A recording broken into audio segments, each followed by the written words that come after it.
He was dumped here, and Oh. my landlord basically said to keep him, so we kept him.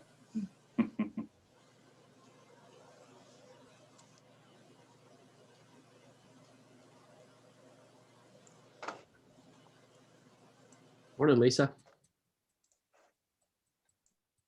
Good morning, Lisa. Yep. Good morning.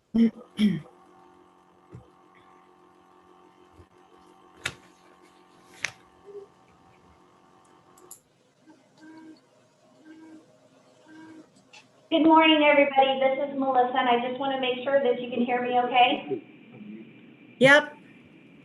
Okay, wonderful. We are ready to go. Okay, and it's 9 a.m. All righty. And we're all there. We're all here. Okay. All right. So let's begin. I'd like to welcome everyone to the regular board meeting of Tuesday, April 27th, 2021 at 9 a.m.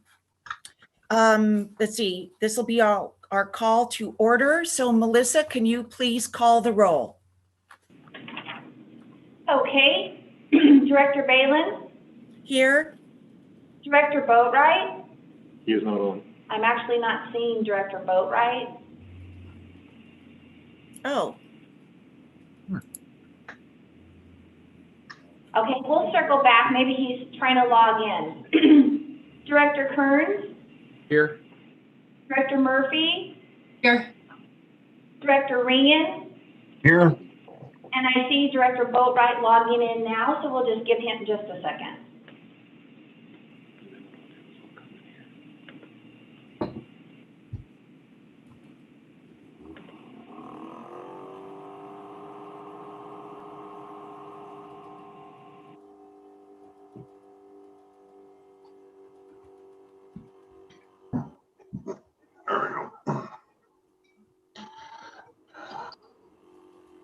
Good morning. Roll call, so I'm going to call for you now. Director Boatwright?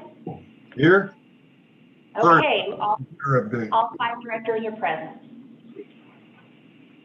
thank you, Melissa. All right, so I would like everyone to please join me next in saying the pledge, and you're welcome to put yourselves on mute and while I recite the pledge. I put myself on mute, that doesn't work. Okay. I pledge allegiance to the flag of the United States of America and to the republic for which it stands, one nation, under God, indivisible, with liberty and justice for all. Thank you.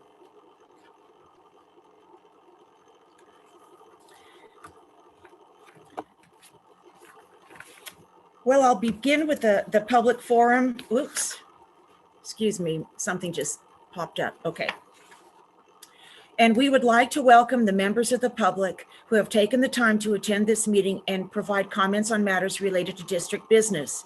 Any member of the public may wish to address the board relating to any matter within the board's jurisdiction.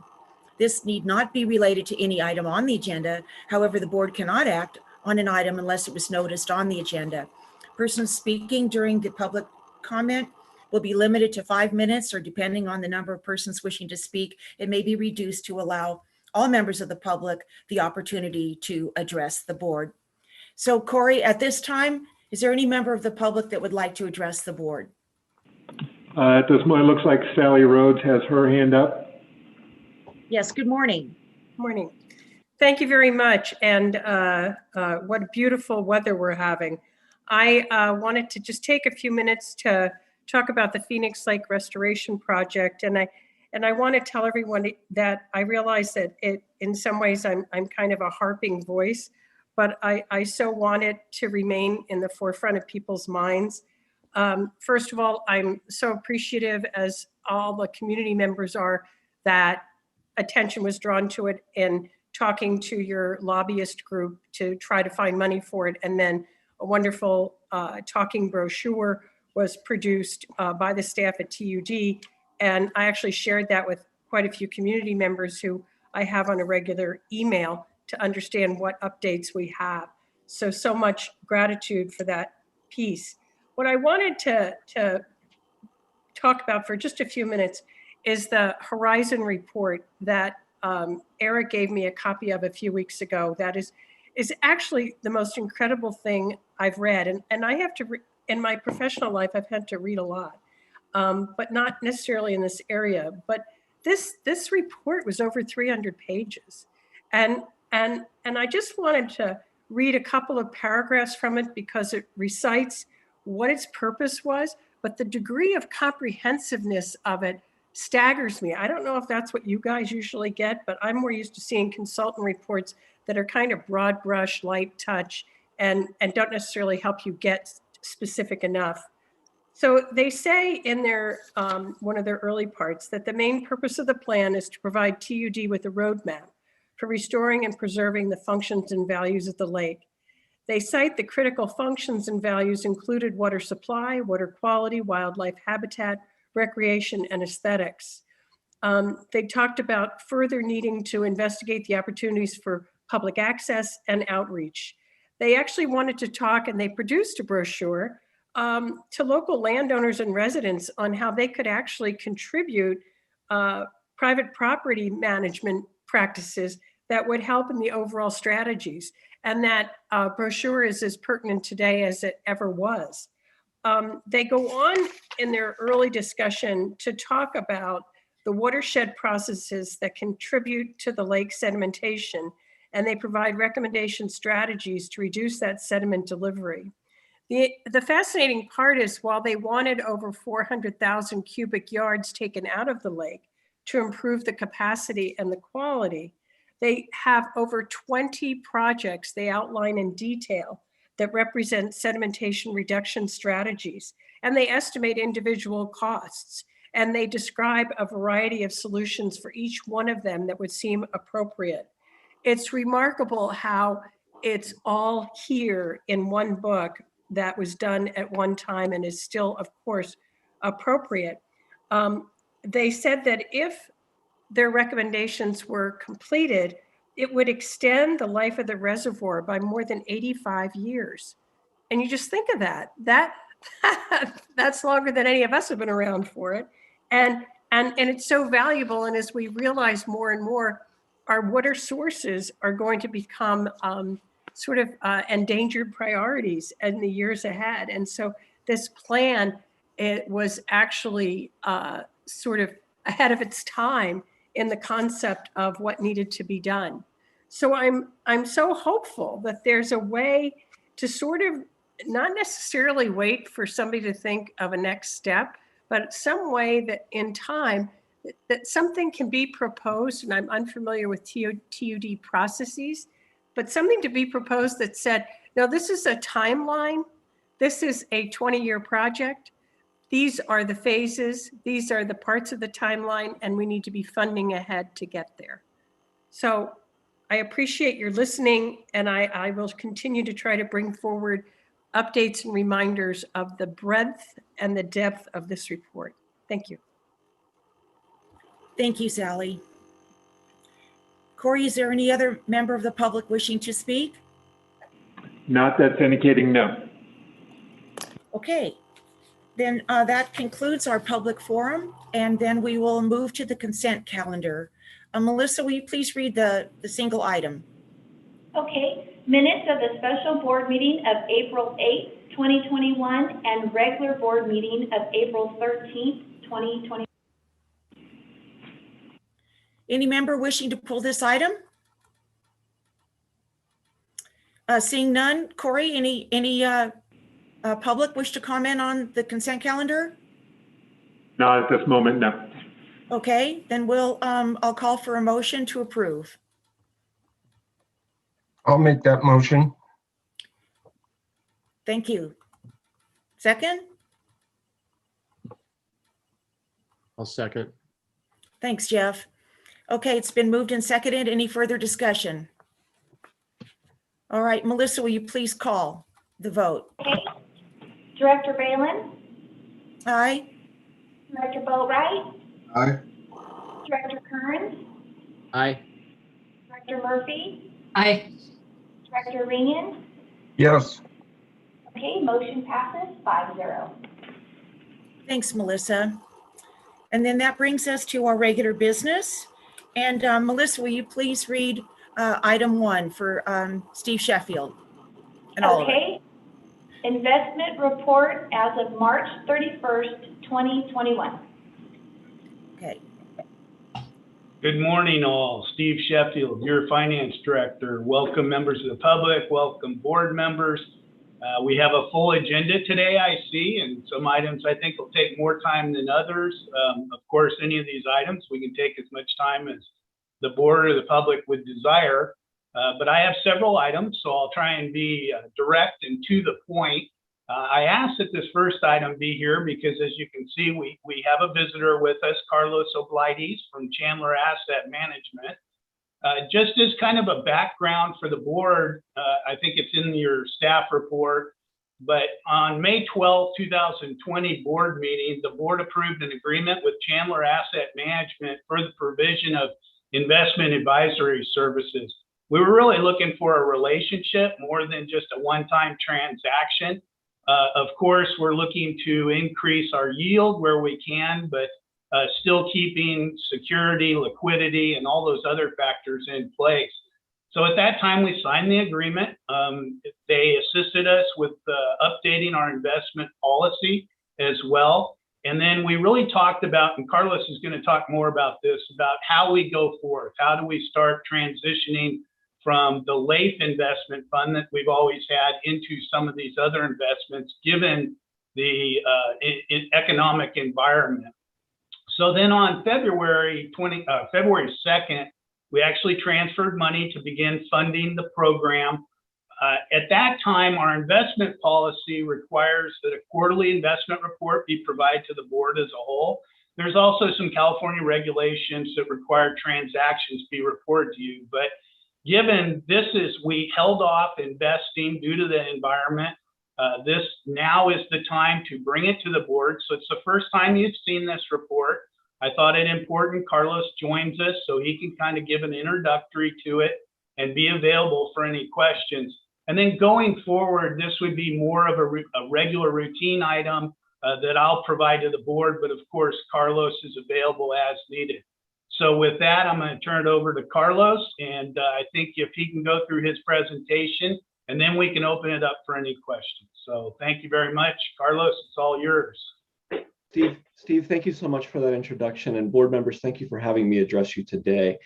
I think the most important things to keep in mind as policymakers is to kind of take the 40,000-foot view of your investment program and the things that govern it and why it's there. These are your reserves. This is your cash in the bank that you use for operations. Sometimes you build it up and use it for your day-to-day O&M, like repairs and payroll, and sometimes it's going to be for CIP, and that combined with possible financings and what have you is what makes the operation run.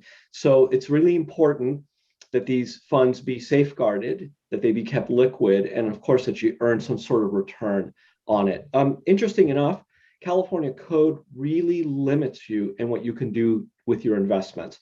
It's very specific. If you want some light reading for the evening, you can go to leginfo.ca.gov and pull up California Government Code 53601, and you can have fun reading that and kind of get an idea of what it is. But I'll summarize it for you. You're basically an investor in the bond markets. You really can't buy anything outside of the bond markets for these types of funds.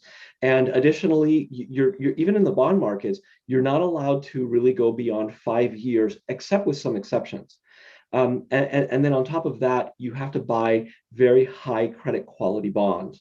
So you're making money in this investment program, on the district's investment program, primarily from interest income, meaning that a bond is a loan and you're lending money out and people pay you interest for that. And that's basically what it is. So you're earning interest income. And then additionally, the fair value of the principal can go up or down. And we are working very closely with staff to ensure that you have a program and a long-term investment strategy that supports your overall financial goals, that supports your operations, and that's going to safeguard this money into the long run. That's the overall purpose. If I may share my screen, I'm going to very briefly go through a presentation that's in your packet, but this is your packet. But I'm gonna jump ahead. This will be typically what we share with with staff on a quarterly basis. It's a little bit truncated this quarter simply because we just got started, and I know that you have a full agenda, but normally we would do a full economic update on what's happening in the economy, simply because that drives your investments more than anything else. So it's a little bit different than the stock market, so keep that in mind. But once we talk about what's driving returns and what's driving everything else, we'll get into the activity of the portfolio. I put this slide in so that I could highlight, and it's gonna be black for just a second. We're gonna make it full screen so you can see it a little bit better. Hopefully you can see it at this point. But I wanted to give you an update on the activities. Steve mentioned that you hired us, you engaged us in May to begin investing the district's funds. Of course, in May, because of coronavirus, interest rates had fallen to their historic levels, and rates available in the markets were just dismally low. And to buy new securities, so new money to invest into individual securities, would have paid you considerably less than what you were earning in the state pool. So one of the strategies and one of the long-term discussions that we had with staff was, you hired us to do better than the state pool, and there will be some years when the state pool will do better than what we can do, and there are other years where we will do better, but we will design a portfolio that over a long-term period will generally just outperform the pool. So in 1 year it might be off, in other years it'll be on, but on the balance of it, after a long, maybe a 5-year cycle or 10-year cycle, you'll end up with more money than had you stayed in the pool. That's the approach that we took, a long-term investment approach. So this happens to be one of those years where the pool is doing better than what the markets are offering. To give you an idea, when we began talking to district staff and working with Steve and his team, the state pool was offering about 0.75%, in fact, a little bit higher, maybe almost 1% in rates that are available that were being paid to you. And had we purchased a 2-year Treasury security, a bond from the US government, as a comparable in the 2-year range, we would have earned only 0.16%. So our discussion with staff was, hold off, don't move money yet. Collect that higher income at the state pool, and gradually, as the yield for that pool comes down and meets market levels, which is exactly what it did, hold off, and as it meets those levels, we'll come back and we'll very tactically move into the markets. And that's what we've been doing. So thus far, we've worked with staff to update the policy, as Steve stated. We did a statistical analysis on how you use your balances. And then with feedback from Steve and the team, we understood how you're about to use those funds going forward. And we basically identified those portions of money that you need liquid immediately, and those portions that you really don't dip down into long term. And both of those mean two different strategies. I'll highlight that in a second.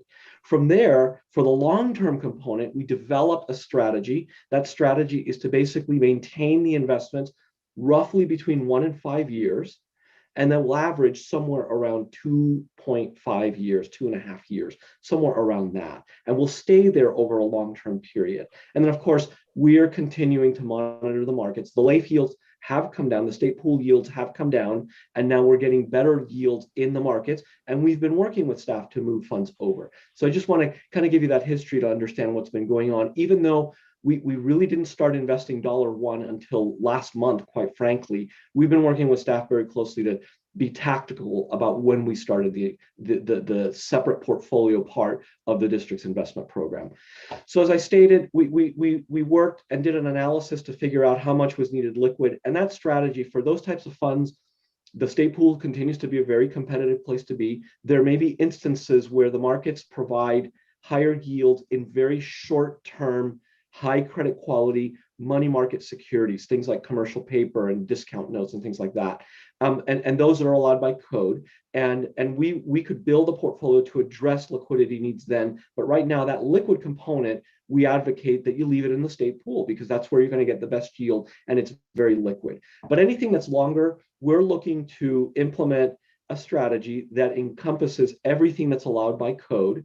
And part of our job is to do the analysis of which of those sectors are paying you the best yield for the lowest amount of risk. And that's what we're here for. So the approach that we took working with staff was to implement what's called a total return approach. So we're not just trying to collect interest income. We are trying to collect the highest interest income you can get, but we're also either trying to enhance the fair value of the portfolio or in a down market to protect it. And right now, as rates rise, rates are now beginning to rise again. That rising rates actually forces values in bonds to go down. So we are in a down market, and that's something that we'll have to mitigate as we go through. So as I stated, the objectives are safety, liquidity, and return. We're following a total return strategy, and we're going to use a benchmark to gauge how we position the portfolio. I'll talk a little bit more about that, but all of it confining itself to California government code and your investment policy. As policymakers, I always think it's important for policymakers to demonstrate to their stakeholders that you follow the law and that your staff is following the law when it comes to your investments. And this is a report that we generate for staff on a monthly basis. It's a summary of the district's investment policy. And it's a report that we compile monthly demonstrating whether you're within compliance of the policy and code or not. And indeed, you are. It's 2 pages. That's, we just want to make sure that we capture everything in the policy. And then when you look at the component that we're currently managing on your behalf, it's approximately $5 million. And right now, that component is a little bit longer, 2.8 years. I'm looking at the second row, modified duration. The average duration is 2.8 years, a little bit longer than the benchmark duration. The benchmark is a benchmark comprising treasuries and agencies between 1 and 5 years, and that's currently at 2.6 years.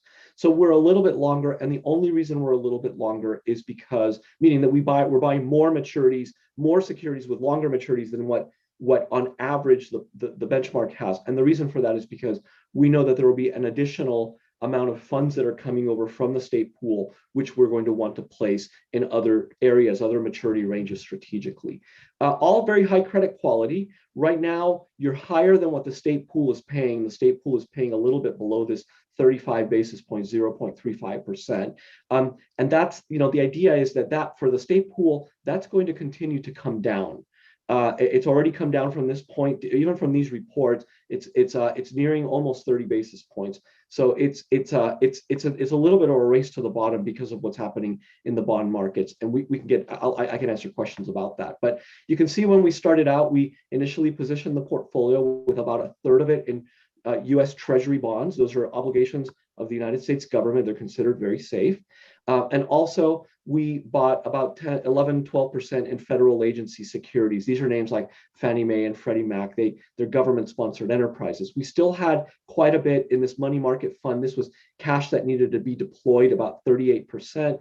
You can see that a month later, we were whittling that down. We were strategically placing. We didn't want to place all the money in the markets immediately. We wanted a dollar cost average because the markets are shifting every day, and we wouldn't want them to move against us very quickly after having made a quick move. So we've been very tactical about that.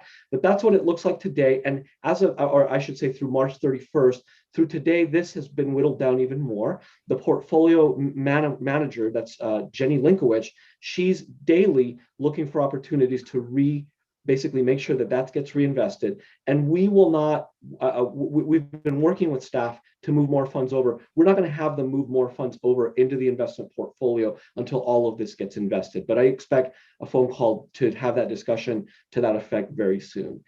When you look at the investment program, you also do have approximately $15 million in the state pool. So we don't manage that component, but we're reporting on it on your behalf so that staff has one place they can go to see all their investments. So we're not managing this piece. This is in the state pool. And like I said, this yield has come down considerably, but that component is about $15 million. A portion of this will go to the investment pool that I just described. When you combine them both together, the approximate size of your investment program is $20 million. On average, because this piece, I'm going to back up one page, this $15 million is overnight. It's available on an overnight basis. So when I blend that, I'm going to move forward one page. When I blend that with the portfolio of $5 million, on average, you're just a little over half a year. So we do this, we report on this so that when staff puts a good view of what the overall investment program encompasses, you can see it all. So right now, as of March 31st, the state pool still makes up about 75%. We anticipate, based on the work that we've done with staff and the forecasting that we've done and the discussions we've had around the anticipated budgetary needs of the district, staff has communicated to us that the $5 million currently invested in the investment portfolio is probably going to grow somewhere between $10 and $12 million. Roughly, it may be a little bigger, it may be a little smaller, but that's roughly what we'll do, and we'll do it gradually. But that's the bulk of your investments today. Gradually, this LAIF component will diminish, and you'll see more diversified securities here that are anticipated to hopefully pay you more yield than what you're earning in the pool right now. From there, you can actually see the portfolio holdings. I just wanted to show you a little bit, spend just a minute, and then I'll wrap up here. We do buy asset-backed securities. These are pools of receivables, auto loans that people are paying down on, high credit quality. They're the A structures. It just means that you're buying those structures comprising loans which are the highest rated. So we keep safety is very important to what we do. We have you're lending money to Fannie Mae, which is a government-sponsored enterprise. Their role is to buy up mortgages and then to provide liquidity to the mortgage market, and they finance that through the bonds that they're issuing that you're buying. And these are considered extremely low risk, very high credit quality bonds. You're lending money to John Deere, which is a highly rated issuer, Charles Schwab, JP Morgan, and a lot of these are household names. But just to give you an idea, it's meant, I'm going to stop sharing. It's meant to be focused on safety first, followed by liquidity, followed by return. It's unfortunately not like CalPERS, where they buy stocks. You can't do that here. It's not like your 401k or your deferred compensation. It's really about safety and liquidity and making sure that money comes available when you need it. So we'll continue to do that. One last thing I want to wrap up with is this is a very dynamic process. It's not a black box. Staff is involved in every one of our decisions. They know exactly what's going on, and that's by design, because nobody knows the needs of the district better than staff does. And so we come up with our best ideas and present them to staff and explain their implications, and then staff gives us direction and says, yes, proceed, or no, don't proceed. We do have discretion to select the actual investments, so we do that on a discretionary basis without having to check with staff, but the overall strategy is selected by staff based on what we've educated them on, and they monitor us, and they keep sometimes we talk twice a week. So let me pause there. I'd like to take any questions that you may have on anything that I've presented.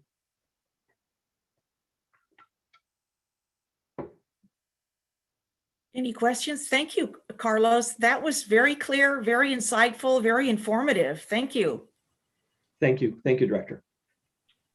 I'll chime in here as well. You all can tell Carlos really knows his stuff.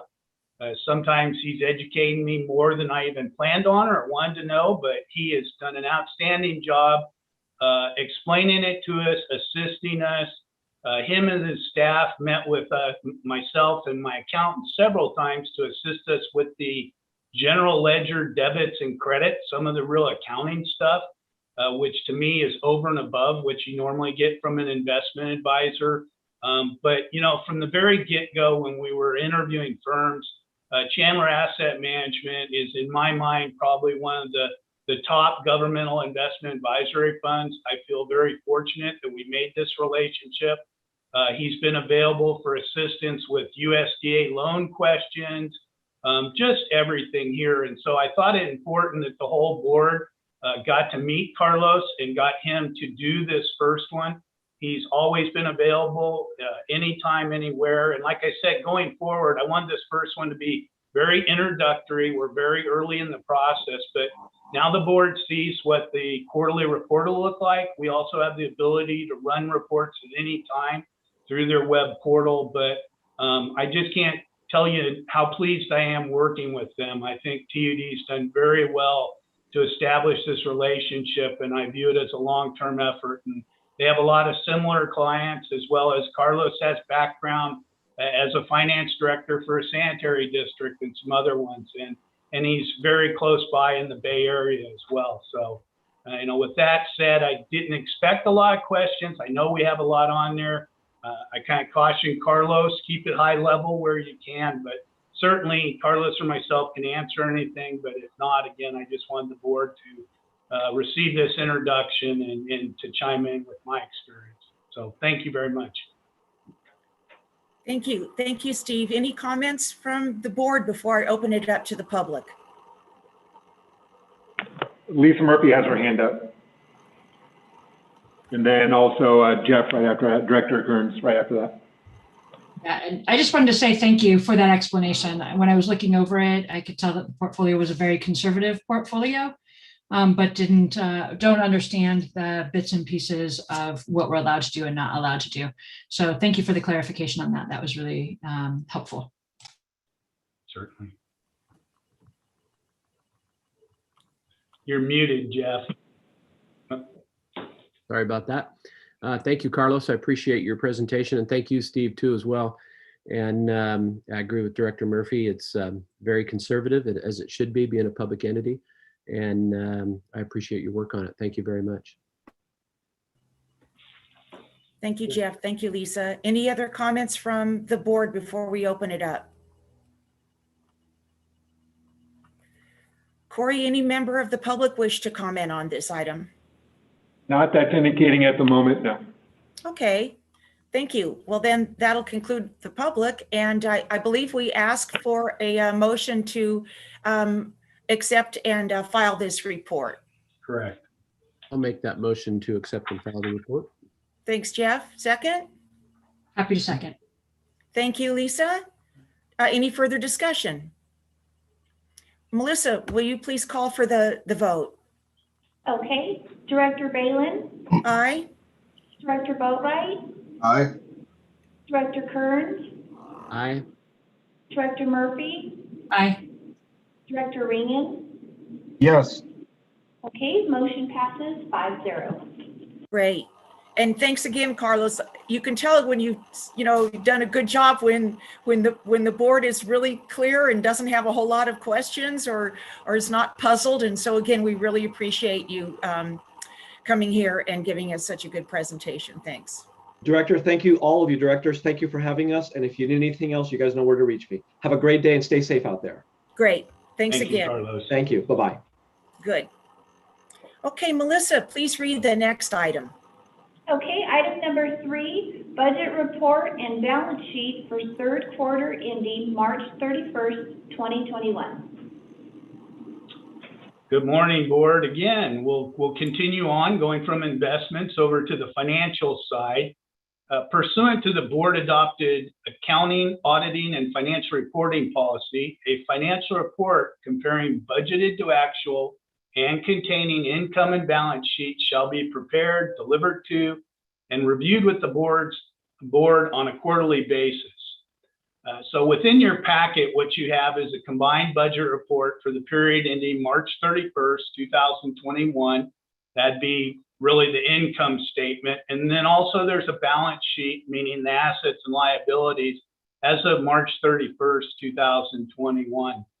The combined budget report compares adopted budget versus actual balances for the district. Total revenues received year to date were $22 million. Total combined operating expenditures year to date were $12 million. Capital improvements year to date total $8 million. So with that said, I'm going to share my screen briefly. I only have a few slides here. And let me see if I can get this started here. And then back to this one, share screen. I think it's this one. So can everybody see the budget report slide? Yes. Okay. So staff has prepared this combined budget report for the 9 months ending March 31st, 2021. The combined budget report compares the adopted budget versus actual results. The next slide is the combined revenue screen, and it's important to point out this slide presents total combined revenue by category. So essentially, this is water and sewer together versus what you have in your packet are going to have those individualized. And this is the same format we've been using, I think, for, I guess, a couple years now since we went to the new accounting system. And I'll point out that where it says category on the left-hand side, the 10, the 50, the 80, those are subtotals. So within our system, the revenue is broken down between operating revenues, non-operating, and capital. So when you see that grade line item there, those are actually the subtotals for it. And then going across, we have 4 columns. The first one's the current total budget for the whole year. The fiscal activity is the 9 months so far. Then there's a variance between those two, and the final column is the percent remaining. So it's very rare for anything we do, revenue or expenses, where it's going to be equal throughout the year. But if it were, you know, if we were charging a rent amount every month, you would expect that percent remaining to be approximately 25%, meaning we're 9 months through. And you can see that's pretty close as far as the utility billing charges. But some of the other ones like property tax and some of the surcharges and investment, those are going to be different. Property taxes is a timing issue. Usually the county does it in 3 or 4 separate payments to us. So, you know, we're still on track looking at those. And then, you know, we just talked about investment income. We went from a year ago to what we expected the investments to be to kind of what we've done so far. And there's also a timing issue in here as well, as far as the number of payments that have come in. The last part on there is the capital contributions. We normally, unless we've already been funded, we don't include capital grants or connection fees in our budget, because any of those items that we're successful in obtaining are then required to be spent directly on capital projects rather than the O&M. So that's why you see that difference on those. The next slide is the combined expenditures. The total combined expenditures were $12 million. And again, if you look across to that last column, you know, you'd expect that to be somewhere in the neighborhood of 25% remaining. But there's differences. Again, the categories: operating expenses, non-operating expenses, you know, personnel. There's going to be differences in there due to any CIP that we've built using our own labor will be capitalized and part of that. And when we do the budget, we're obviously budgeting the total labor. So there's a differential there. There's also been some retirement, some unfilled positions, some timing on that. And then quite a few of the other ones in here, and looking at the budget versus actual, are mainly seasonal or timing in nature. You know, we've had a very mild winter so far, I guess. And so, you know, normally we'd be coming in and we'd be spending a great deal of money the last 3 months, April, May, and June. Our guys are busy, we're doing that. But again, I analyzed each of these down to the detail expenses, and I just see us kind of on track with where we're going to end up by the end of the year. So I don't think there's anything of significance there for the board's attention.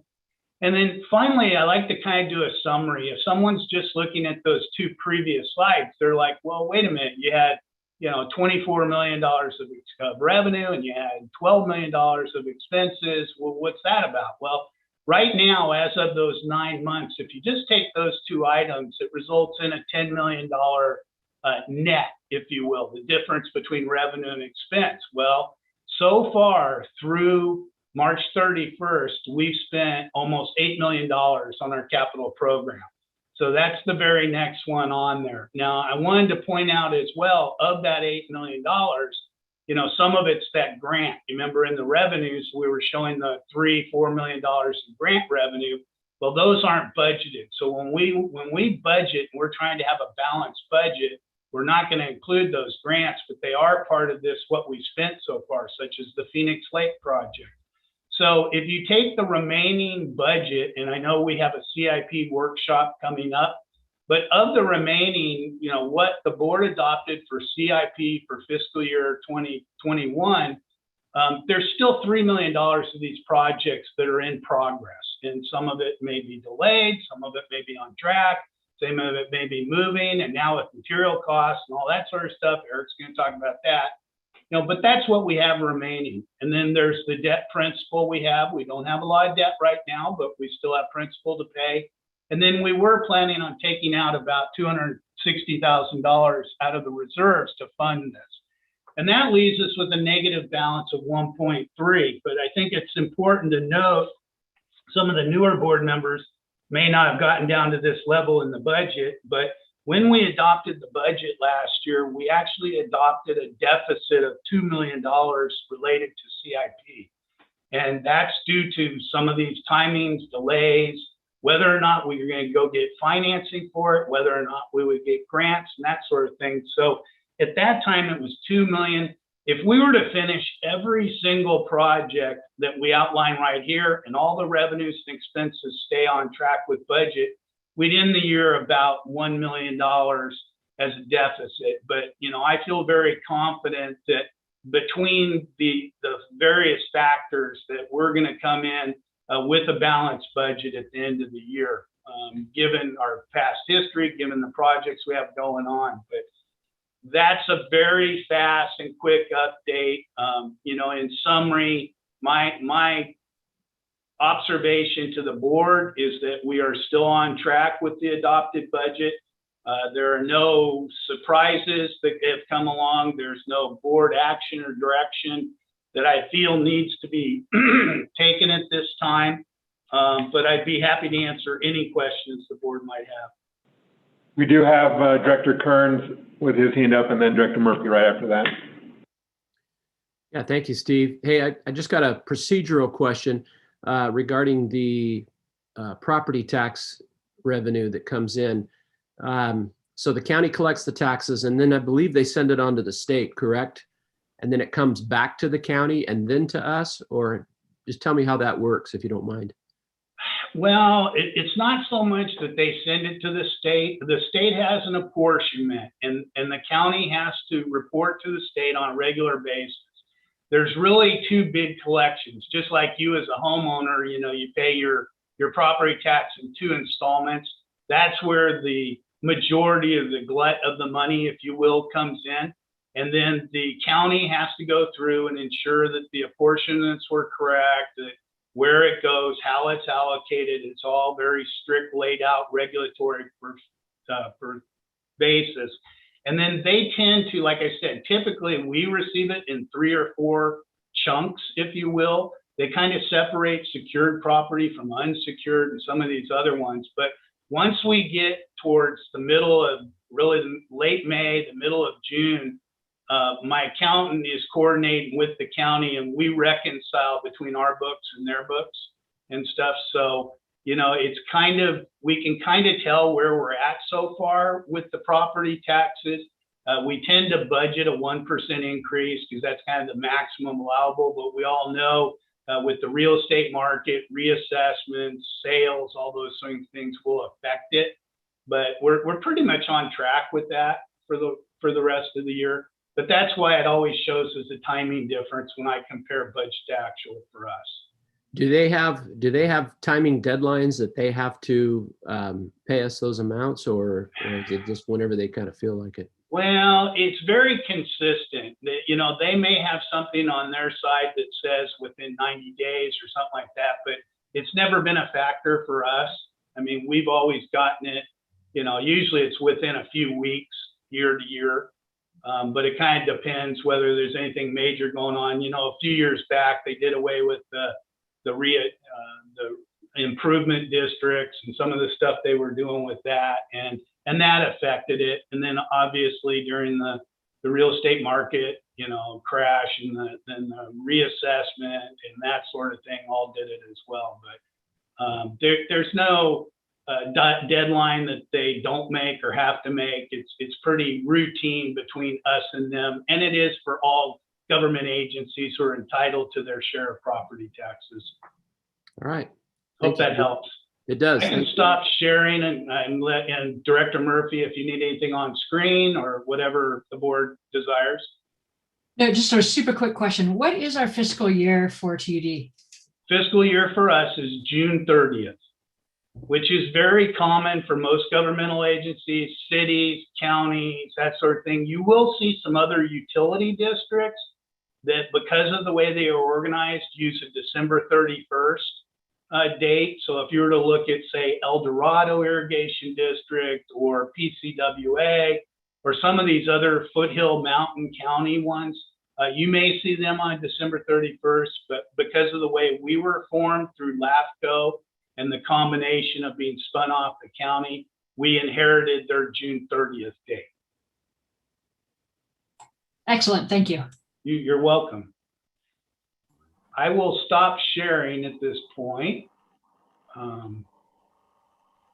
Get back to that. Any more directors, Corey? Not that I'm seeing, no. And any member of the public that wishes to comment? Not that's indicating at the moment, no. Okay, well, then bring it back to the board. And thank you, Steve. That was clear and straightforward and easy to read, so I appreciate that. So I'll ask for, I guess we're going to accept and file this report. Is there a motion for that? I'll make that motion. Thanks, Jeff. Is there a second? I'll second. Thanks, Lisa. All right, Melissa, can you please call for the vote? Okay, Director Balin, Aye. Director Boatright, Aye. Director Kearns, Aye.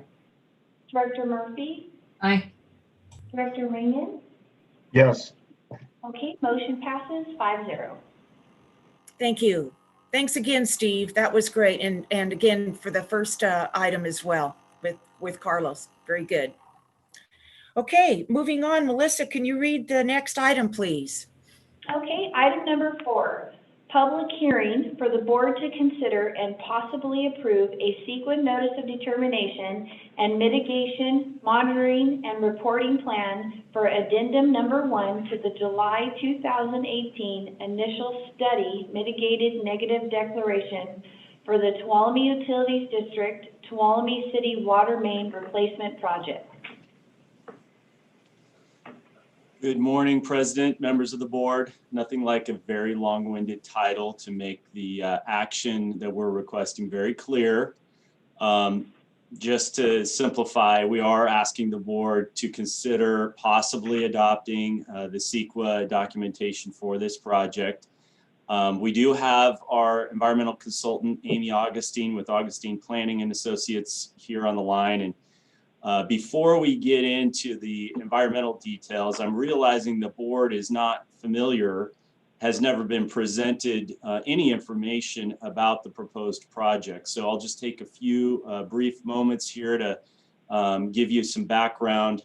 A few years ago, staff here realized that the Tuolumne City Sanitary District was proposing to undertake a wholesale replacement of their sewer mains in Tuolumne City.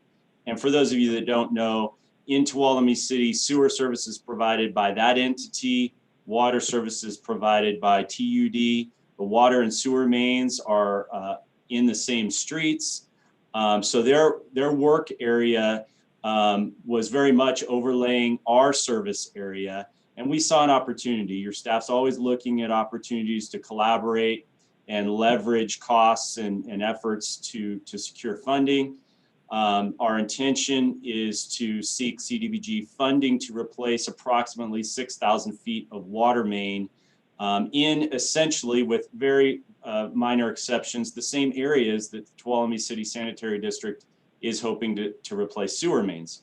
The value in collaboration is that, one, we can partner on the design cost.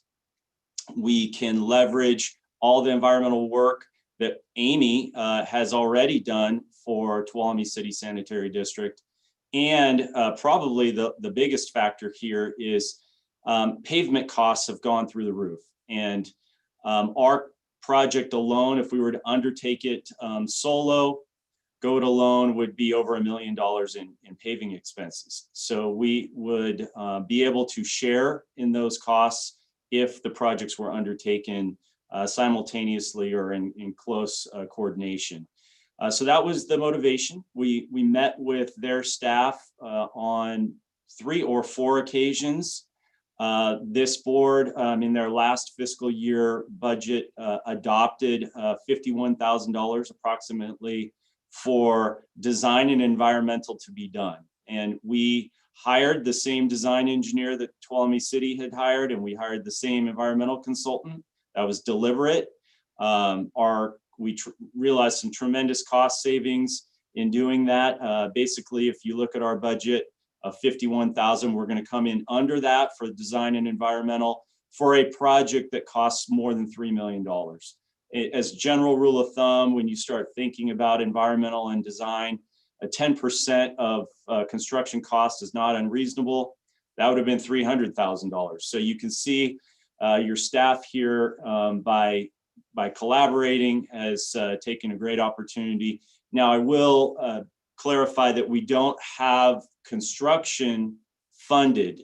If we don't get a grant, this may sit on the shelf for a while, but the engineering plans are still going to be valuable. The environmental will still be valuable, and we will be very diligent in continuing to seek funding.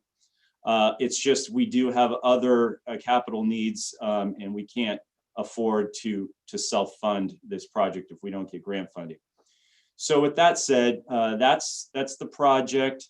The environmental documentation incorporated by reference the previous work. And I think now may be a great time to have Amy provide the board just some background on what her findings were and address any concerns or questions that the board may have.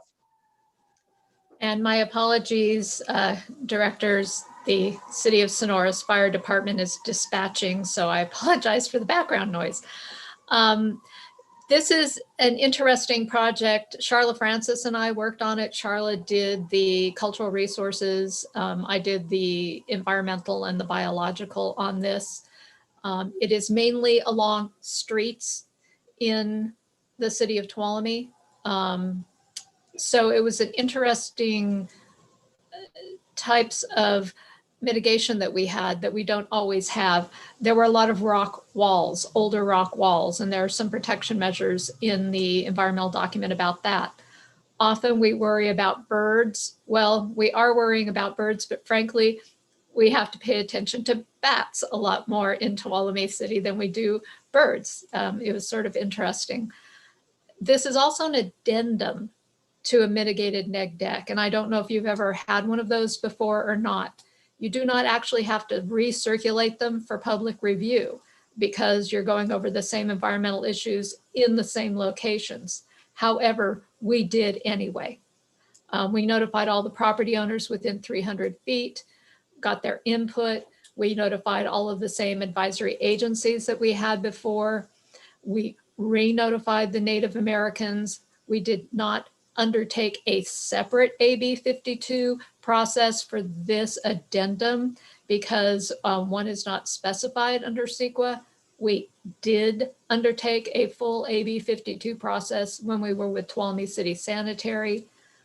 You probably notice that there is a mitigation measure there that talks about having a cultural resources person look at any new disturbances to underground. So should we discover something unanticipated, we would be able to call in either another archaeologist or Native Americans for additional consultation. I wanted to share my screen with you very quickly because some of the input we got from the neighbors, want to make sure that you have a chance to see that. And hopefully you can see that on your screen, I hope. We had 2 neighbors, we actually had a few neighbors contact us. The first one was Mr. Ferriani here at Carter Street. Here is a very, very, very, I believe it's like 5-foot diameter at breast height oak tree. And if you go digging through those root zones with a new water line and sewer line, you're going to end up probably, if not killing the tree outright, it's going to be so weakened that it will die faster than you would anticipate. So there is a mitigation measure to relocate the water line further south of that tree so that it doesn't cause that tree to die. Same here, we have a lady, Mrs. Avinson, I believe her name is, who lives on the corner of Woolworth and Birch. She called us a few times and talked about how she needed to make sure she had a place to park her car because she's disabled and she didn't want to be blocked, as well as having a heritage pecan tree. She wanted to make sure that didn't get impacted by the project. We have included mitigation measures for that. That's basically it, except for there is one correction in your document. You'll see right here, it says the northeast corner. That is, of course, the northwest corner of Birch and Woolworth. So we are asking, we will be making a correction right there to call this the northwest corner and avoid that pecan tree. Otherwise, it's a fairly straightforward project, and I'd be happy to answer any questions if you have any. I'll go ahead and stop sharing. Director Reagan has his hand up for comment. Yes. Thank you. Couple of questions here. I don't know whether it goes to you or to Eric, but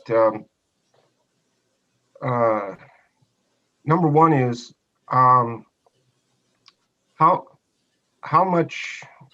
close can the two pipes be? I always had heard that the sewer line, or I should say the water line, had to be X number of feet away from the sewer line.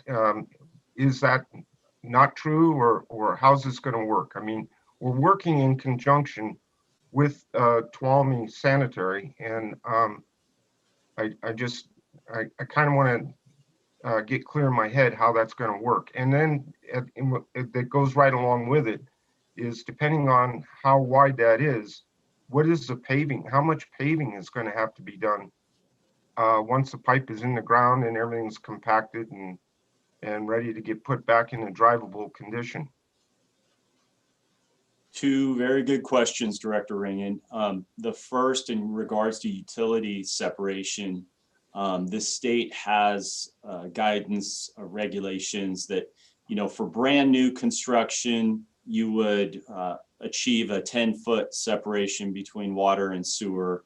But in our case, with it not being really brand new construction, it's replacement of existing lines that I can guarantee you don't achieve the 10-foot separation requirement right now. You can place them as close as 3 feet horizontally. Usually when you move them that close, there's a couple things that need to happen. The water needs to be at a higher elevation than the sewer, which is generally achievable because sewer is usually gravity driven and deeper. And then you need to use certain kinds of pipe. The pipe that we're using, which would be a PVC product, is fine. So we could go as close as 3 feet. And then occasionally, you're going to cross, and when we cross, we're always trying to stay above the sewer line with the water. Sometimes we'll have a sleeve installed. The beauty of collaborating with Tuolumne City in this case is that there are utility conflicts out there for their project. And if we did ours in coordination with them, we could relocate our water main before they come through and construct their sewer line. So there's phasing and constructability benefits to this. The paving cost, how much paving? Well, the county just adopted a dig once policy, which basically, depending on the condition of the roadway, would require a full width overlay. I haven't looked at all the pavement condition indexes out there, but after you build a sewer and a water line in a street, you're going to probably be overlaying mostly the entire width of the street. And Tuolumne City doesn't have, there's a few exceptions, but the streets aren't, tremendously wide. We haven't worked out the details on the cost share, if it would be 50-50 for us being in the same road. We just know that if we were coming through with just a water line, we would likely be looking at an overlay. If they were just doing a sewer line, they'd be looking at an overlay. So if we do a 50-50 split for budget purposes now, that would be great. The reality is sewer lines, as they get deeper, the trench gets wider, and there may be a 50-50 share may not be appropriate, but I'm sorry, I don't have a direct square footage for you. I just know that our initial cost estimate at about $7 a square foot had us at over $1 million in paving expense on a $3.5 million job. And I see Director Kern shaking his head because that's our new reality in terms of these pipeline projects. Is paving will be possibly the single largest cost on these jobs. And $7 a square foot is not an unreasonable cost. We might be able to get something a little less, but as you know, the cost of oil and things is very volatile right now, and demand is very high. So we're budgeting somewhere around that $1 million for now until we can reach a cost sharing agreement with Tuolumne City. So you pretty much answered my question, but I'm trying to get it squared away in my head that, in other words, when it gets repaved, it's basically going to be the entire street, correct? Yes, correct. Okay, great. Then that brings me to my final question, and that is, I think it's great that we, the TUD and Tuolumne Sanitary can work together like this. I mean, this is really cost effective and good for the community also, because it all gets done once, and nobody's gonna have to go back and look at it again. This is gonna be good for many, many years. But you mentioned during your presentation that for TUD to be able to do their part of it, we're gonna have to find some grant money. I get that, but what happens if we don't find the grant money? What is Tuolumne Sanitary gonna do? I mean, we don't want to go dive back into something that they just paved in a couple of years. I mean, is that what's going to happen, or are they in a position where they could wait, hold off until we can get ourselves financially set to do this project? There may or may not be someone from Tuolumne City on this particular call, but I'll try to answer to the best of my understanding, but please don't hold me to it. My understanding is they have also sought grant loan, maybe mostly grant funding. They believe their funding agreement will come in later this year, which will enable them to start construction next year. If we are unsuccessful in securing grant funding and we don't have the funds to pay ourselves to proceed, then they've already incorporated their full paving obligation into their funding request. The reason they're so interested in cost sharing is that it would allow them to do more pipeline. Their grant funding is not enough to do their entire project. It's to do a phase of their project. So if they can generate $500,000 in savings in paving expense, that's $500,000 more of pipeline they can proceed to do. I think their project has, 2 or 3 phases at least. Hopefully that answers the question. Yeah. Well, it does, to the extent that we better find some grant money. And if we do not find grant funding, these plans that we have will still be used. They don't have it. The plans don't have a shelf life. Obviously, environmental does. However, we can break our project into phases, and if the board decides that it's a high priority, we can get in there and do phases of the project. Now, once the street gets overlaid, we really don't want to be back in there digging it up. So we're moving as quickly as we can to secure funding. However, Dawn could speak to this. It's not the highest priority area for piping improvements in the district. We have other areas that are much worse. It's not in horrific condition. We don't have an abnormal rate of leaks and issues out there. It's just, this is a great opportunity. The board took a risk. We're spending $50,000. We could have spent 300. If we're unsuccessful, it's not a totally lost effort, but we are rolling the dice a little bit on this. And CDBG has been very kind to the district over the years. We've been very successful in Tuolumne City as a disadvantaged community that is well suited to receiving CDBG funding. So that's our hope. Thank you. You're welcome. All right, we have Director Balin, and then after that, Director Boatright with a question or comment. Thanks, Corey. I just want to get some clarification on this great presentation, Eric. So the Tuolumne Sanitary, they already approved this CEQA? Yes, I'm Amy's sorry, I nodding didn't say yes. that. They took No, you may action have. last year. I'm just making sure. Yes.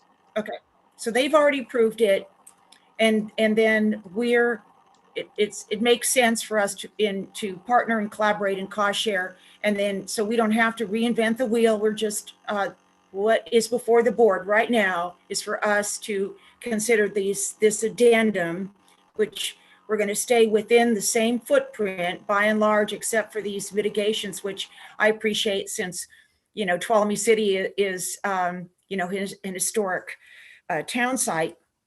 So, and then you guys will work out the cost share as we go along. Is it?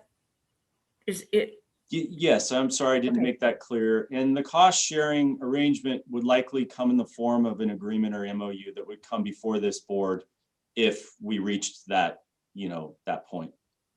Okay, thank you. I don't have anything else to add. Thanks. Thank you. Eric, got a couple of questions for you. Will we be upsizing the main size out there as far as flow and distribution system? Yes, there are locations where we would be upsizing to an 8-inch main or larger. Part of the long-term vision that I didn't communicate earlier is through the treated water system optimization plan, maybe 40 years from now, Tuolumne City could get consolidated with Sierra Pines. And John and I have, and his staff have kind of looked at what sort of demands may need to come down the ridge line from Ponderosa Hills into the Tuolumne City area. And so we've sized certain components of the pipelines to be able to satisfy that flow demand.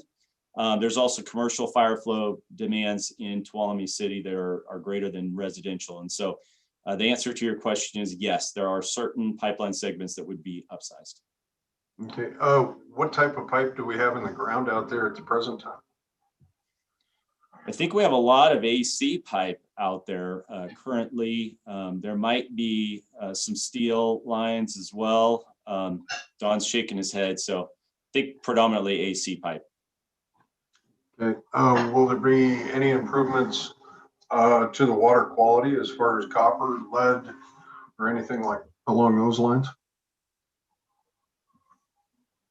Or is that? Yeah, Director Boatright, sorry. We don't presently have any issues out there with lead and copper today. So I don't anticipate this changing anything. Like Eric mentioned, mainly it's a asbestos cement pipe out there. So that doesn't lead to lead and copper issues. Okay.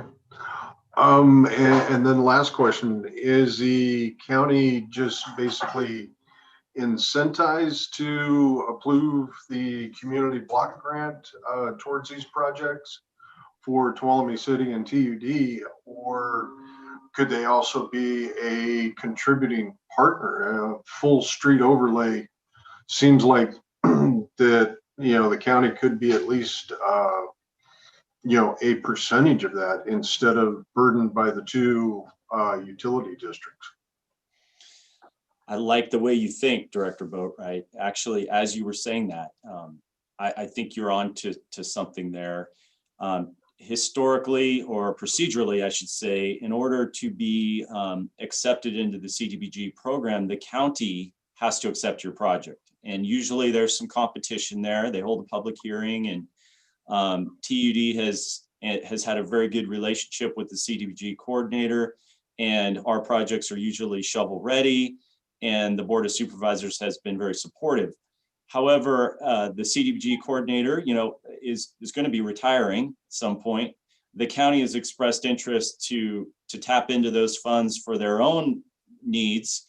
I think that we should reach out to the county and explain to them how it's in their best interest to participate in this program. One, because it ensures our likelihood of being accepted as a project put forth is better. And then also if they want to incorporate some of their own funding or increase the funding amount for some other drainage improvements, paving improvements, that's a great idea. I don't want to speak for the Tuolumne City Sanitary District though. So, we will talk with them about outreach to the county and see if we can make that collaboration a reality. All right, very good. Thank you.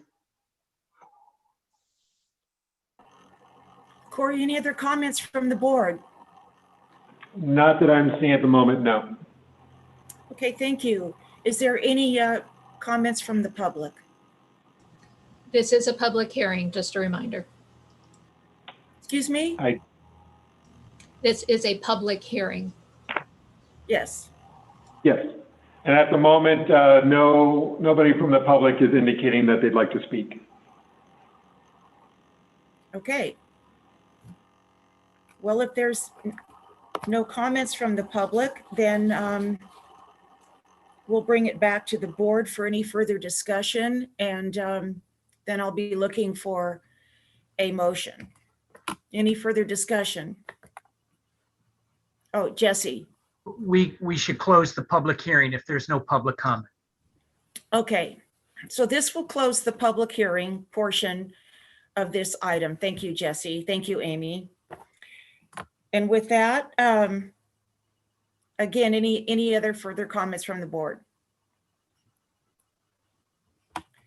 Okay, and again, I believe, correct me if I'm wrong, Eric, that the board is moving to approve this addendum, correct?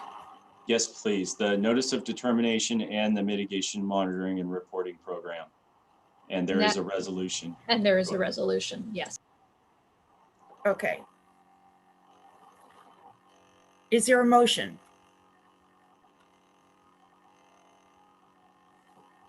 I would make the motion that we accept the, I was trying to get back to it so I could actually read it, but Eric, if you have it pulled up, maybe you could read it for me as far as for approval. The motion, I think, would be to adopt the CEQA notice of determination, mitigation monitoring and reporting plan for addendum 1 to the July 2018 initial study mitigated negative declaration for the Tuolumne Utilities District Tuolumne City Water Main Replacement Project. I don't have a resolution number. Melissa usually provides that. It would be resolution 6-21. Is there a second? I'll second it. Thanks, Director Ringen. Any further discussion? Okay, then Melissa, please call for the vote. Okay, Director Balin, Aye. Director Boatright, Aye. Director Kearns, Aye. Director Murphy, Aye. Director Ringen. Yes. Okay, motion passes 5-0. Thank you, and thank you, Amy, and Kitty, and thank you, Eric. Thank you. Appreciate it very much. And good working. Partnerships and cost sharing are benefit everybody. So thank you. That's great. Okay, next item. Melissa, will you please read item number 5? Okay, board to consider and possibly authorize the board president to execute a construction agreement with Moyle Excavation Inc. for the Techite Pipeline Replacement Project Phase 2. President, members of the board, I'm back. This item, I hope, is a little simpler to understand than the previous one. This is a very standard. We're asking the board to consider possibly authorizing your president to execute an agreement with Moyle Excavation. Moyle is a local contractor for the Techite pipeline replacement project.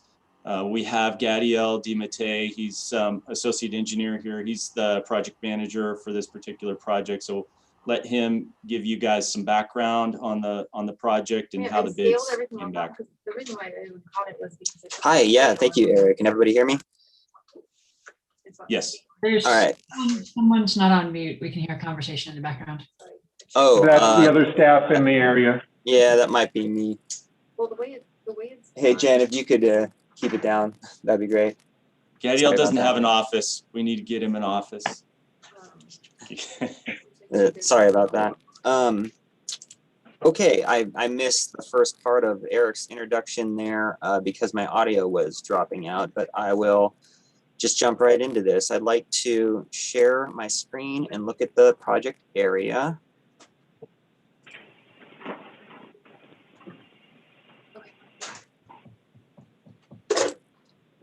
Okay, can everybody see a map? Google Earth?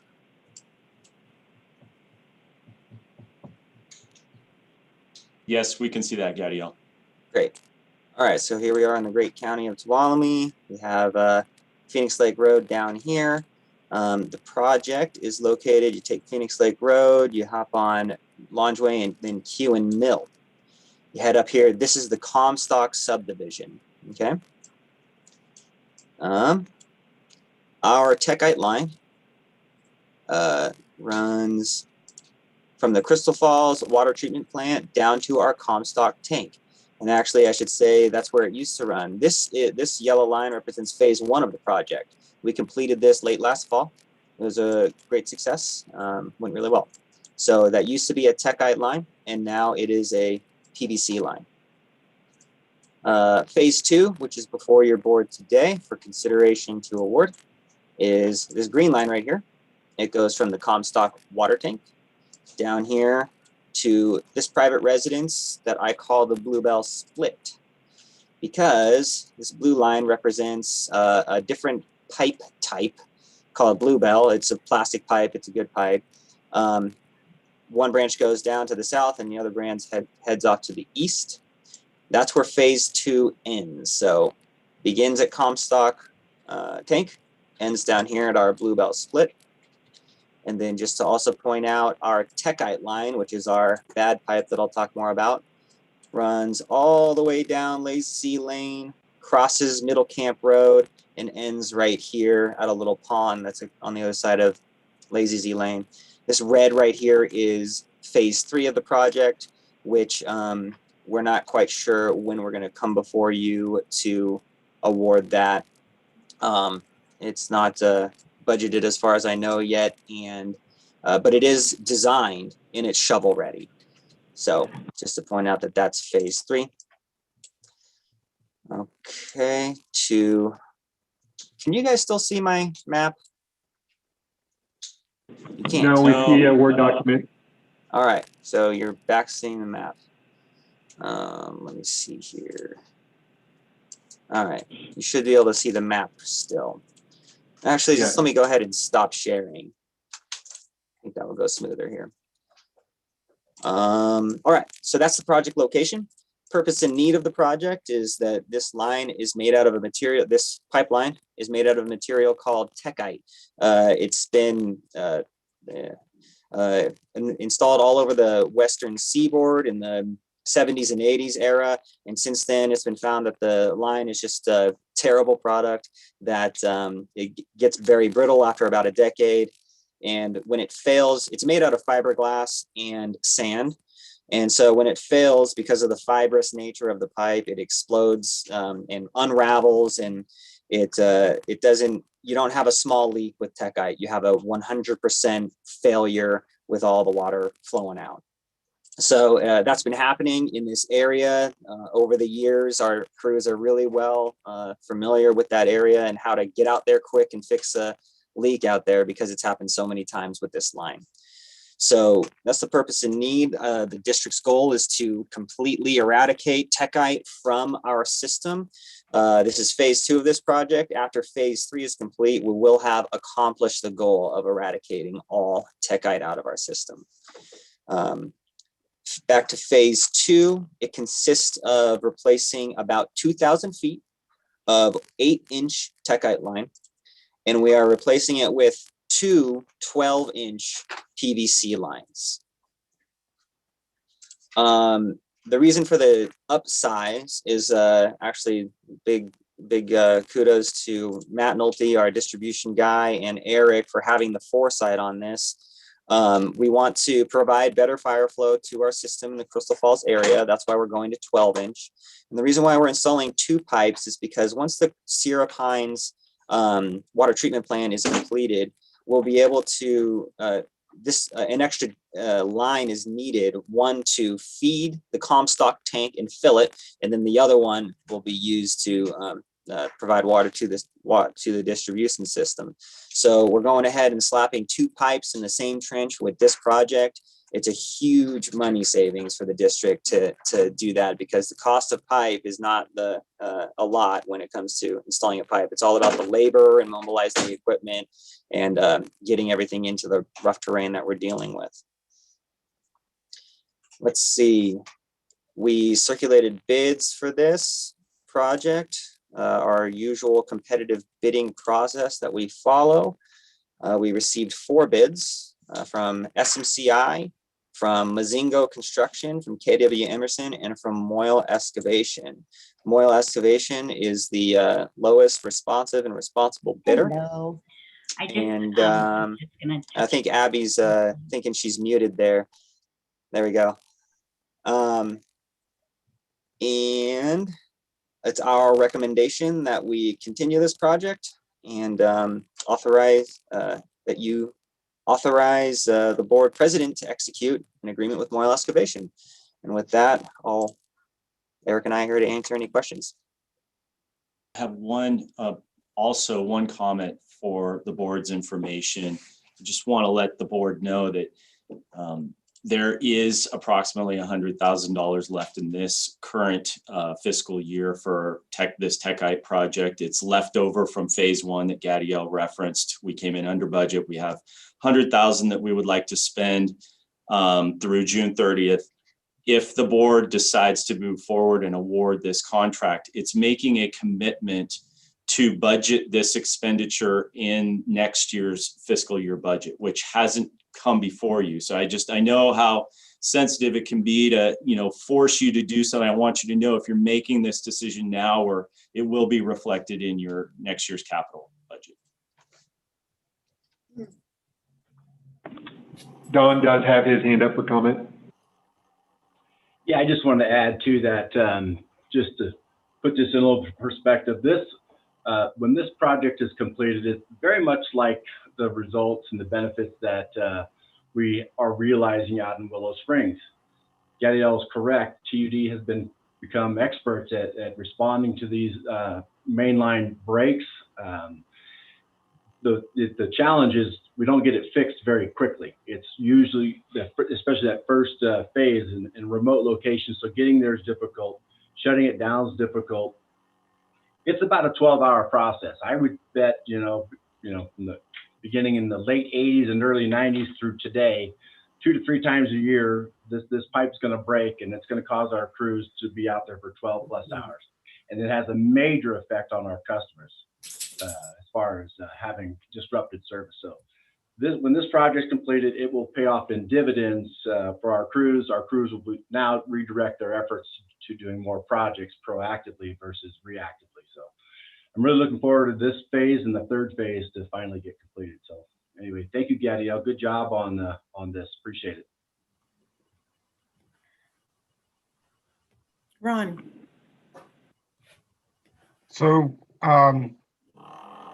the part of this that well, first of all, I really am appreciative and happy that we're going to get rid of that techite, because I know that's been a real problem for TUD for many years.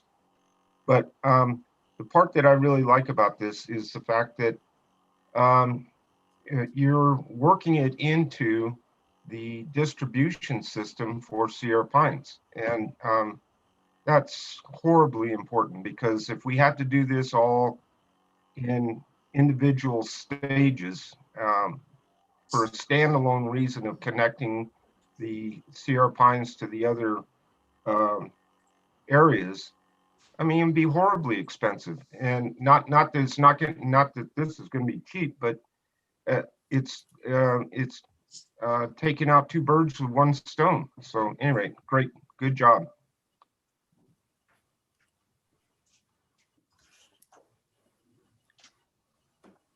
Director Boatright has his hand up for a comment. Yeah, Abby, could you elaborate as to how often a break in this techite pipe results in an insurance claim or claims against the district for personal property damage? Thank you, Director Boatright. I'm not prepared with that information at this time. I apologize. I can look into it and get back to you if you'd like.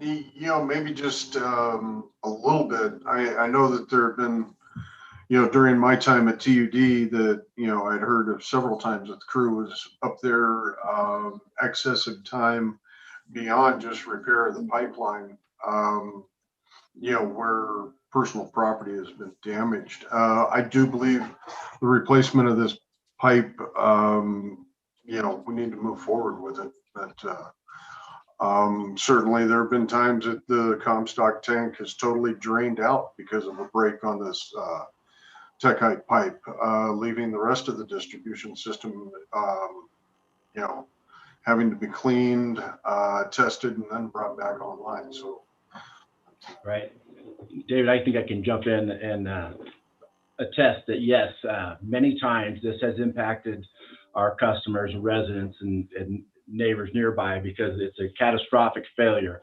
Hundreds of thousands of gallons are going to exit that pipe really fast and it just destroys property. And you're absolutely right. In fact, a few ditch outages ago, the eve of the ditch outage, this line broke and severely crippled us at the very beginning of our ditch outage. So once again, you're right. Thanks for bringing that up, David. Appreciate it.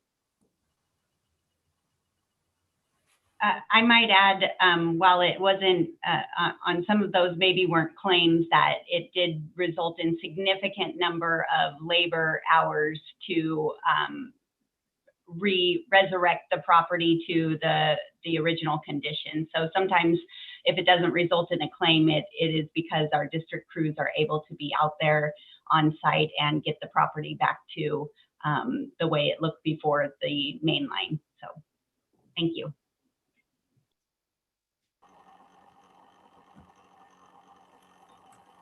Any other member of the board wish to comment? Okay, seeing none. Corey, is there any member of the public that would like to comment? Not that's indicating at the moment, no. Okay, thank you.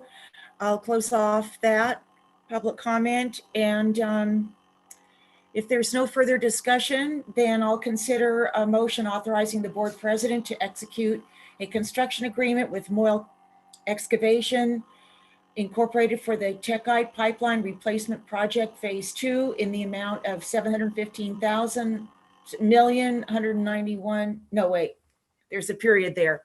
$715,191, and authorize the district engineer to approve change orders up to but not to exceed approximately 5%, $35,000 of the total value. Is there a motion? I'll make that motion. Thank you. Is there a second? I would David? like to contribute to the motion as to the board being committed to fund this project in next year's CIP as well. But, Okay. So second it. Is that acceptable, Director Murphy? Yes. Okay. All right. So it's been amended that the board is committed into the next fiscal year for this project. Okay. So you second that? Any further discussion? Okay, Melissa, will you please call for the vote? Okay. Director Balin, Aye. Director Boatright, Aye. Director Kearns, Aye. Director Murphy, Aye. Director Ringen. Yes. Okay, motion passes 5-0. Thank you. And thanks for the presentation. And let's see, where's Gadiel? There you are. Thank you. And Eric, thank you. And Abby, Thanks for thank you. thanks for the sustained commitment. It's a 3-phase multi-year project, but we'll get there. Thanks. It takes time. Great. All right, Melissa, please read item number 6. Okay, consideration and review of the Paradise Nature-Based Fire Resilience Project. Okay, good morning, Madam President, members of the board, and members of the public and staff. First, I want to apologize to Gadiel for my audio blunder a couple of moments ago during his presentation. So today, I'm going to do a brief introduction, but we have Lisa Westbrook, our Community Affairs Specialist, who brought this item to the Watershed Committee at the request of Director Ringen. And so this is a follow-up to that, and I'm going to go ahead and hand it over to Lisa Westbrook. Hello, Madam President and members of the board. This was a discussion item that we had with the Community Watershed IRWIMP Committee on March 30th. And if you haven't had a chance, it is a very interesting report about how a community could actually take steps to be more fire resilient. And as we all know, Tuolumne County is in a very fire-prone area. It's not when, not if another wildfire is going to happen, unfortunately, it's when. And so anything that the county and community and us, TUD, can do to collaborate on what we all can do to be more resilient is really, really something we need to work together on. So the Paradise Nature-Based Fire Resilience Project final report was actually brought up by Director Ringen at this committee meeting. And so we discussed the items, and the main focus about this document is trying to develop a concept in which communities can use wildfire risk reduction buffers between urban areas and the wildlands for protection from fire ignition. So what that means, it's green land uses. So looking at the communities as a whole and trying to look at orchards, low ignition risk land use, and where you can actually create buffer zones that would be making a community a little bit more resilient.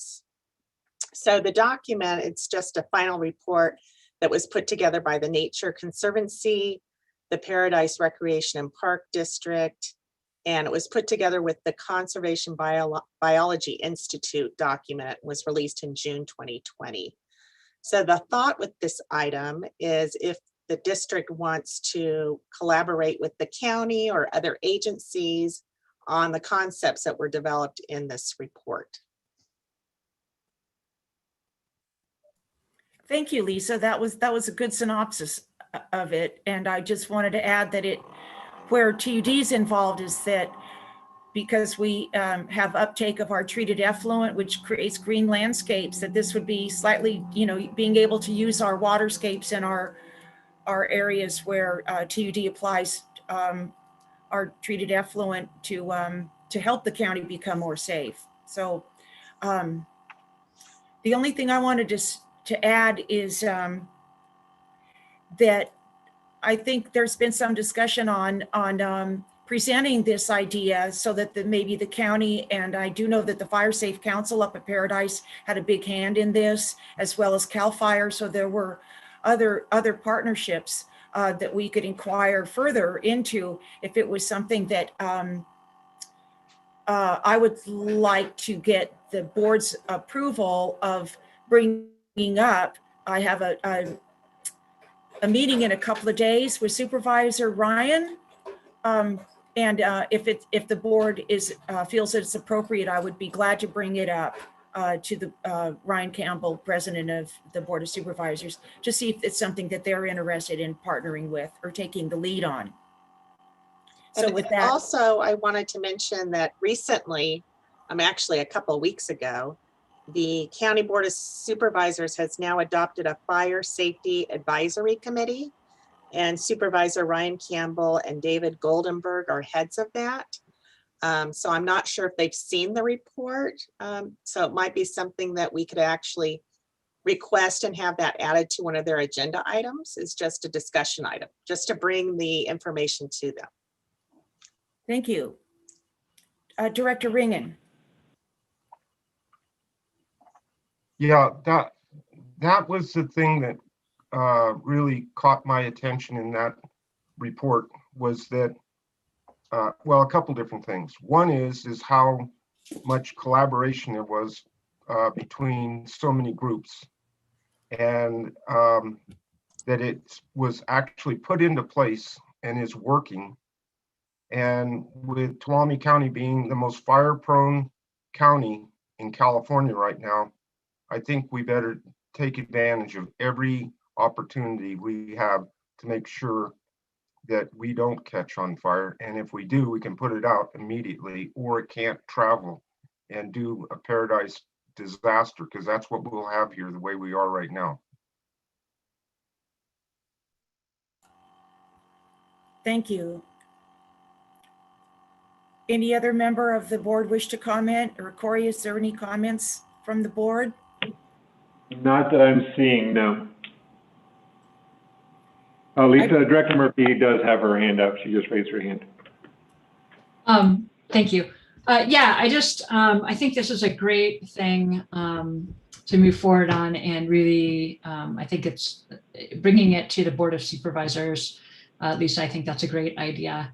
And for the county, to the different entities of the county to come together to work on this as a unified force, I think is the way to go. So thank you. Yeah, good point. You know, we scrape everything down to bare mineral, and I get really concerned about that, because nature abhors a vacuum. And if we can incorporate our waterscapes and our greenscapes, and it will provide even more resiliency, as you say, Lisa. So both Lisas. So I think this is a discussion item only, I think. Let's see.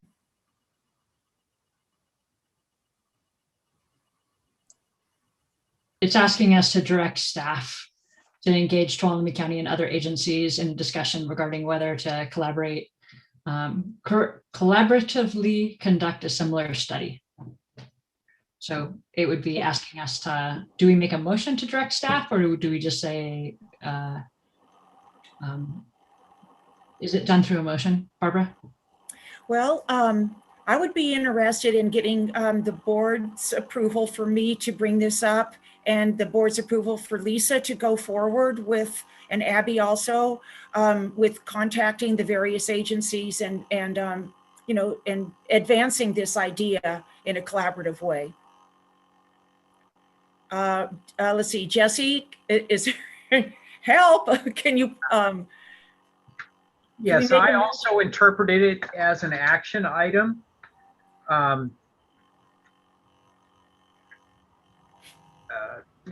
mean, if you want, if you have a particular path that you would like to take in order to advance the resiliency examination, you know, you're not confined to any suggested motion in the staff report. But if you, and that sounds like the direction in which you want to go. Yeah, so we could make a motion to support moving forward on this item in partnership with the county and various agencies. Yes, yes. Okay, so board, does that work as a motion? Yeah, and I'd be happy to make that motion. Great. Before we, let's see, am I muted? There's any? Madam President, I do have a comment. You know, I would actually like the, you know, a better definition of the direction that we would be headed with this. as to how our water and wastewater customers would be burdened, by an endeavor like this. And I'm not trying to lower or knock the importance of a, fire resistant borders or landscapes. I would just like to understand, what our customers would be asked to shoulder as an expense of this. Good question. And at this preliminary stage, with kind of forming an idea and moving in a collaborative venture, if you will, it would just be right now, the way I see it, it would be like Lisa Westbrook moving forward with this advisory committee, just to see what the interest is, and for the community-wide benefit. Right now, I do not see the ratepayer being burdened. Actually, I see that, if this ever even manifested into fire water draft points or whatever, that the whole community, this would be of beneficial use for the community. So why don't we, Lisa Westbrook has the contacts for the Paradise people, the Fire Safe Council people. What would you be okay with her gathering some more information as to what this is about and bring it back to the board? Certainly, I'd be open to that, and I do understand it is a very important aspect of our community is and safety and all that. I'm just kind of trying to define how TUD's participation in this is being defined. Director Murphy has her hand up, and then Director Ringen has his hand up afterwards for comment. Yes, we discussed this for a bit at the watershed meeting that we had a couple weeks ago. And my understanding on this is what we're trying to do is just get the ball rolling for larger engagement on this idea of fire resiliency for our county. And so at this point, the piece that would be, I think that TUD would be committing would be staff time of Lisa Westbrook, and then also probably of Don and Eric and folks and Glenn Nunley and people like that, with a clear understanding of, I think the piece that TUD needs to be involved in is on the fire draft points and the conversation of what we can do with raw water versus treated water, and be part of the conversation in the plan as far as, because we when it comes to fire, we are a big piece of the puzzle because we are the water delivery and water storage system for the county, not for the whole county, but for the water district. So anyway, I think that it's important for TUD to be part of the conversation. I believe that with this, and Lisa Westbrook, you can find out more about it, I'm sure, and maybe it was in there. I did read the document, but I read it before our watershed meeting. And my understanding is most of this was done by grant funding. And I think that we're at a time in the state and in the federal where projects like this, collaborative things with the City of Sonora, the County of Tuolumne, the Water District, the Emergency Services, and the board that Lisa Westbrook just mentioned, and the Fire Safe Council and all that kind of stuff. I think that the more collaborative it is, the more likely also you would have the ability to acquire some of that grant money that'll be available for this sort of thing. And originally it was brought to the watershed committee as TUD heading this up, and I wasn't comfortable with that. And when we talked about it more, we did realize as a group that this working at it as at a county level was appropriate, and but TUD being involved in it is appropriate. And Barb Balin is the one who has sent out the Paradise nature-based fire resiliency projects. He sent it out to the whole board a couple of months ago for us to look at. and has been a really big advocate of the way that they did things in this, and really thought that it was a top-notch, proactive, well, not so proactive because they'd already had the issues and they are now working on rebuilding in a different way. But in that sense, proactive for the future, to really look at what an area needs to do to best be prepared for the fire that we know is coming. And so I guess that's just to kind of clarify. My understanding of it is that right now I think we're committing staff time and we're committing expertise on the hydrology side and the system side as far as what is possible. So that's my thought of what we're offering at this time. And I think if there was a commitment that we were doing as far as a financial commitment, I think that would be a second thing that would come in front of the board, talking about that. Jesse or Barbara Balin, would that be correct? The way, the way I read the staff report is it's simply a motion to direct staff to work with the county as well as the Highway 108 Fire Safe Council to look for funding to conduct a study and develop a report that is similar to the Paradise Fire Resilience Report, but that the study will be for Tuolumne County. And I think the motion can be limited as narrow as that, as whether or not the board wants to direct staff to work with Tuolumne County and the Highway 108 Fire Safe Council to seek grant funding to pay for this study. Thank you. All right, we have Director Ringen with a comment. Jesse, did you still have a comment after that, or was that it? That was it. That was it. Okay. So then we have Director Ringen, then we have, I believe, Director Murphy right after that. She had her hand up for a moment. Okay, so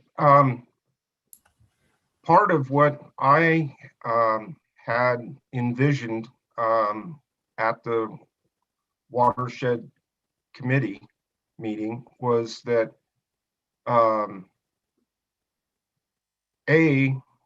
there wouldn't be a ton of staff time at all put into this in the beginning. It was what I had hoped for was that we would seek out the groups that were involved in the Paradise program because it was successful. And we don't want to reinvent the wheel, especially something that involved. So I had hoped that we were going to contact those groups, especially the ones that were involved in actually putting the program together, and see if what it would take dollar-wise to hire them to be able to put together our program. And of course, we would use whatever other groups here in the area, like 108 Fire Safe Group and so on, possibly to add information. But I think it was mostly just a fact-finding mission and find out if we had if we could hire these groups or what it would cost to have them get us going on same basic project, because they're working from the backside. They're trying to make sure Paradise that never occurs up there again, a fire. And we're working on the front side where we're trying to prevent it. And so, and we're already fire prone, really fire prone. So I think this is one of those things where we got to stand on the gas and get the information as quick as possible, and collaborate with the county and all the other groups that we possibly can to get this thing, if possible, underway. Thank you.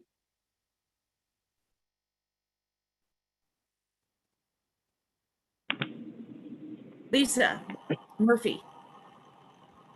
I don't have anything. Thank you. Thank you. Yeah, that's exactly, yeah, a fact-finding mission to see if the how they did it, how much it cost, who their partners were, what kind of grant did they apply for, et cetera. That's the way I understand it too, that we just take it to the next step and see if this would be a good fit for our county before we burn. Yeah. Okay, so there is a motion on the table, and is there a second? I'll second that. Okay, any further discussion? Okay, Corey, any member of the public wishing to comment? Not that's indicating no.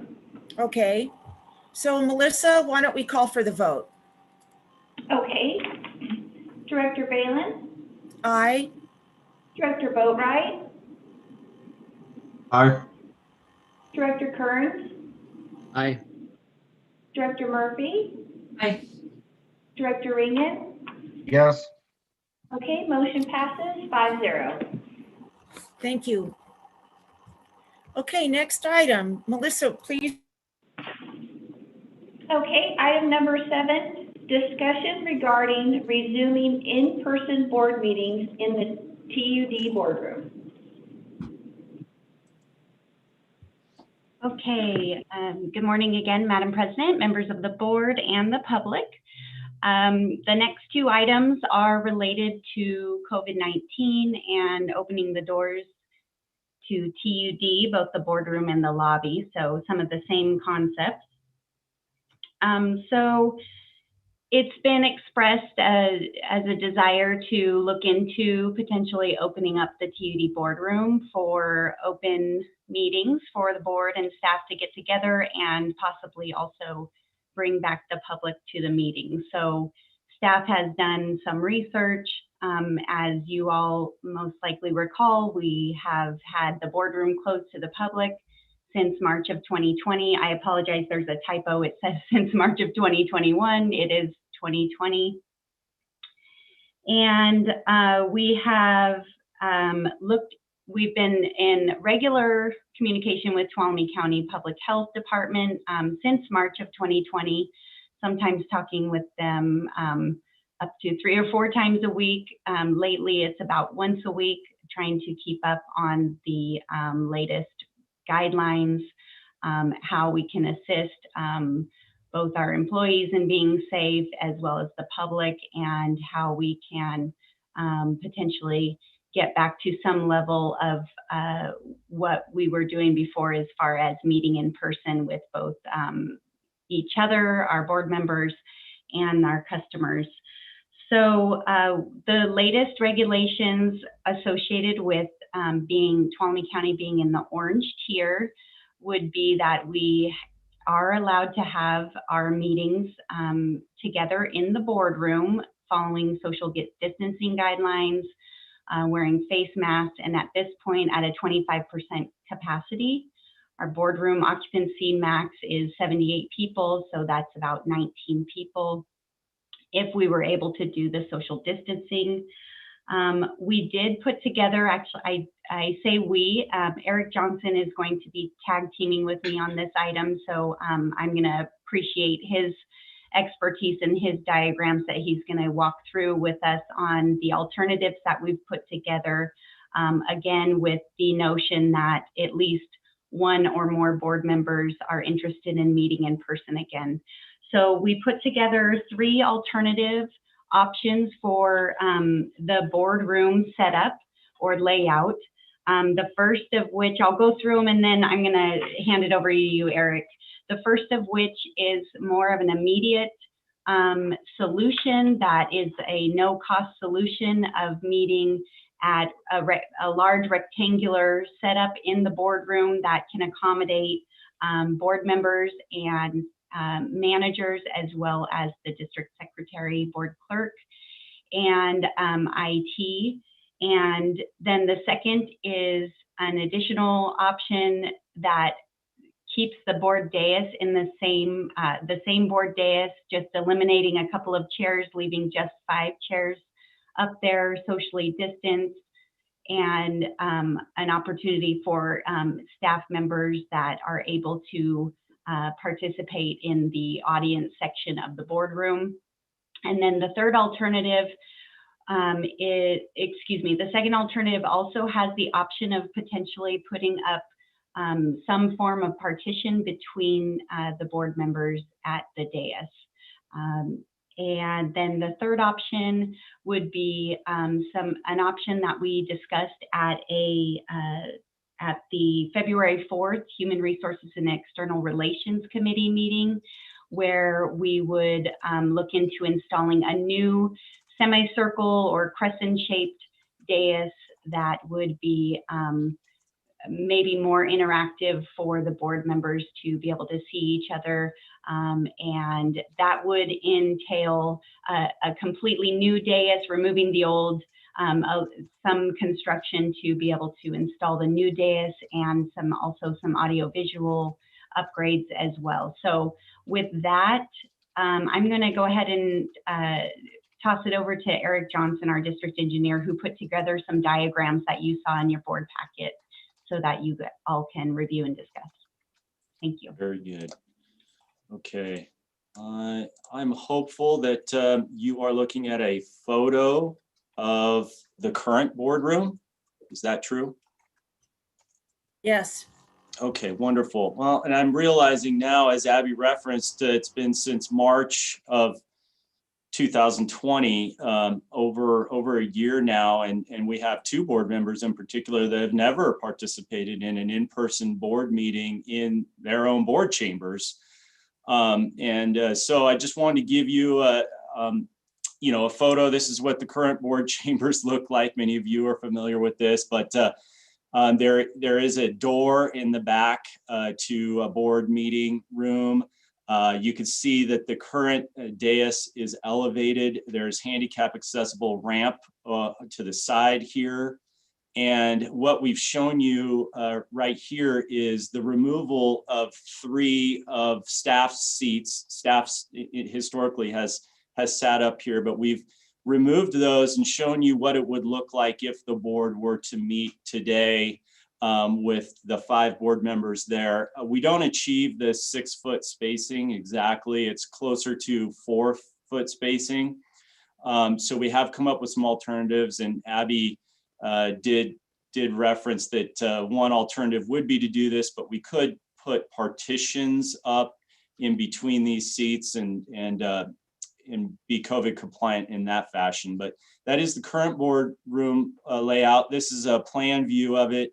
I'm only showing this to you as this is pre-COVID. You know, we had 9 seats up at the dais. We had capacity for 56 from the public. Now, very rarely were those ever completely full unless your board was considering a rate increase. But we have really one active camera here, and Corey, your IT manager, he has worked very hard over the last few years to make this room set up to work for the audio-visual needs of the public as well as the board. We have 2 large TVs here that are positioned so that the board and the public can see PowerPoint presentations. And we do bring a podium up from time to time so that presenters can speak to the board directly in that fashion. So that's our current situation here in the board. This is where I'm going to walk through 3 scenarios. There could be more, but these are progressively more intensive. The first one is just to go to a rectangular seating arrangement, no public, COVID compliant board in-person meeting. We have wireless microphones that could be positioned here. This is 9 seats around. We wouldn't have to have necessarily staff in there. It would be nice to have at least, the board secretary as well as IT. We could have the Zoom show up so that the board could see, presenters via the TV, and any public could still make public comment in that way. But yes, so this would be very easy to deploy, wouldn't really require any change in cost, any construction. We could do that immediately.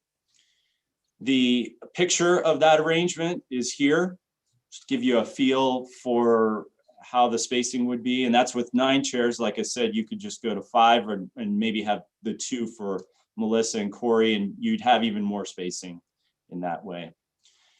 This is the second option. It would require a minor amount of modification and construction, primarily to put dividers up if the board so chose. This closely reflects the picture that you saw at the beginning where the seats were spread out. In this particular case, we would recommend that there be some tables placed on the floor so that the board secretary and then maybe Corey or the presenter could also sit. The value to this is there is the capability to have some public or management here participate directly in person with you. There'd be seating capacity for about 6.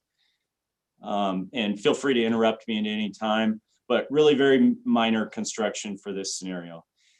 The last scenario incorporates both COVID compliance as well as a change in the geometry. There's been some interest expressed to kind of change the layout of the dais. And this is a crescent shaped sort of semicircular dais. In this particular case, the handicap ramp, which is currently over here, would have to be reconfigured so that it would be along the side wall here.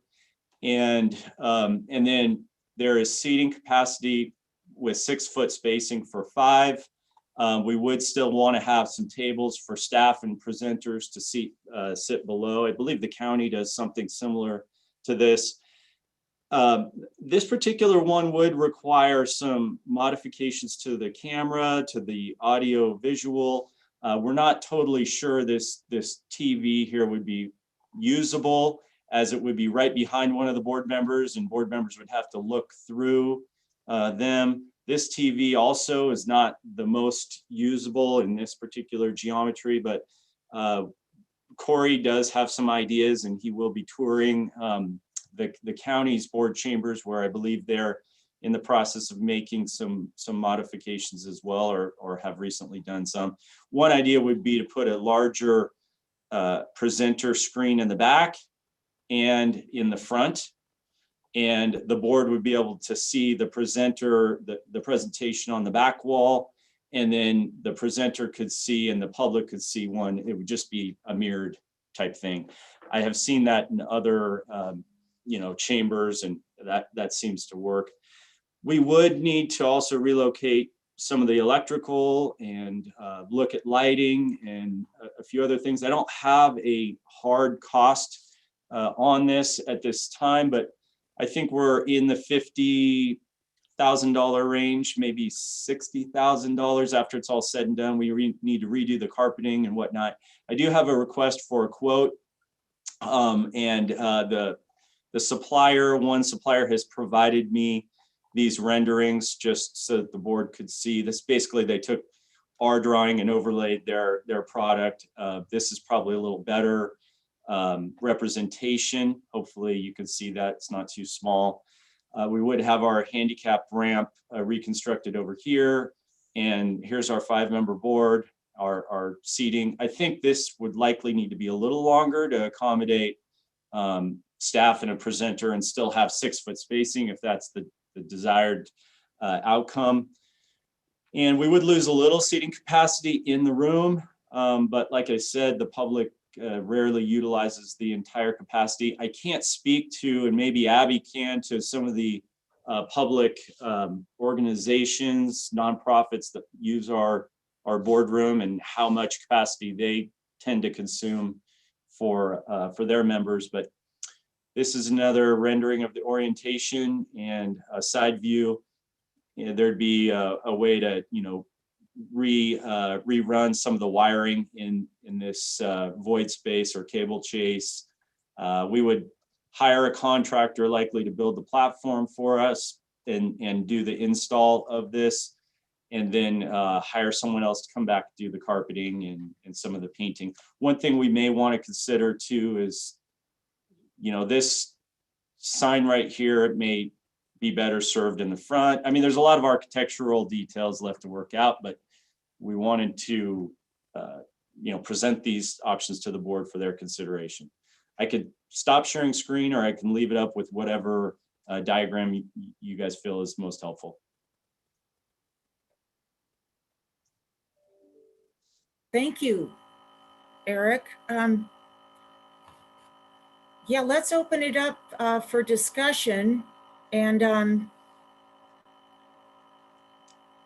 maybe I'll just start by saying, I think everybody's comfort zone really matters in this. And I just really appreciate staff for taking the time to develop certain alternatives that if the board felt comfortable, then there's various options we could go. Certainly immediately we could move into the table thing. I have met with staff with the rectangle. Yeah, thank you. And I think the doors were open. I'm not quite sure, but that was quite comfortable and everybody was spaced apart. And that would be something that would be, reasonable, cost effective, and something we could do right away. So with that, I'd like to open it up if there's any other comments from the board. I have one, if I could. Yeah. So, yeah, I appreciate having a chance to look at these various options. I right now agree with you that the rectangular table setup is inexpensive, can be done immediately, and will work and get us back to where we're all face to face, basically, and accomplish what we're trying to do here. And we'll save the more elaborate stuff for further down the road when we actually have some money to do it. That's it. Director Kearns has his hand up for comment.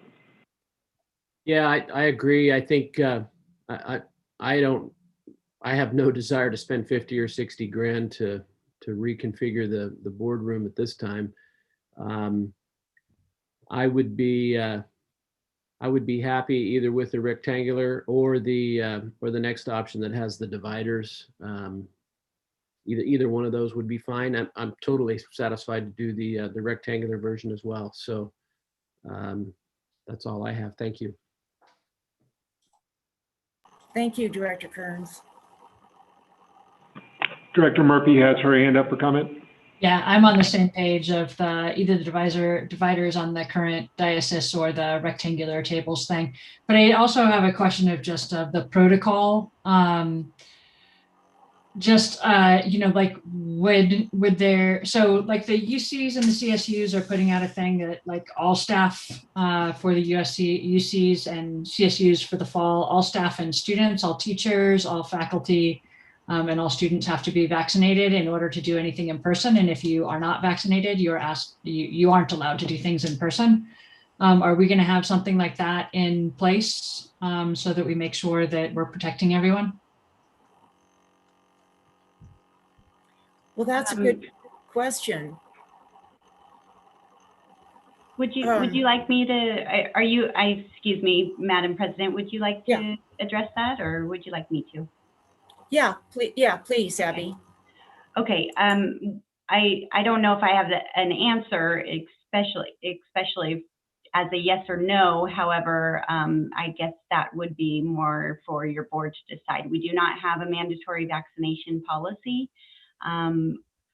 We have some information that has been shared with us and during our research with respect to the vaccine still being a temporary emergency vaccine approved. So I know that there are other areas, UC system, been reading about that in the news, that have required it. We don't have a requirement for vaccinations here at TUD. What our protocols are now for being inside the building would be, and to anywhere where you would be sharing a workspace, would be that we do COVID screenings every single day for all of our staff to ensure that they are not coming to work with any symptoms of COVID or have had any kind of close contact or have been obviously placed on isolation or quarantine from the Tuolumne County Health Department before coming on site. Just to re-clarify, on the question wasn't about requiring people to have the vaccine. It was about in person, that requirement being to be in person, that for the CSUs and UC, I believe that students have the option of being online, so they can either be remotely. If they're not vaccinated, they can be a remote student. But if they are vaccinated, they have the option of being an in-person student. And so that would be my question on the board meeting as well, and how in this rectangular setup, I don't think public was involved, but in the having the dais up in the front, not that one, but that one. Having that, was there public involved in that? Well, we did consider that there would be up to, should all of the managers be attending these meetings, there would be up to an additional 3 seats for members of the public. So I guess that's my big concern of just once. Regulating, it's a big honor system on the people being totally honest about what they've been exposed to and things like that. And we've seen in this county that across the state, across the nation, across the world, that has some problems. And so the way that the UC system and the CSU system are taking care of that is that you can be in person if you're fully vaccinated, and you can't be in person if you're not fully vaccinated. And that's taken care of, that reduces the risk for everyone.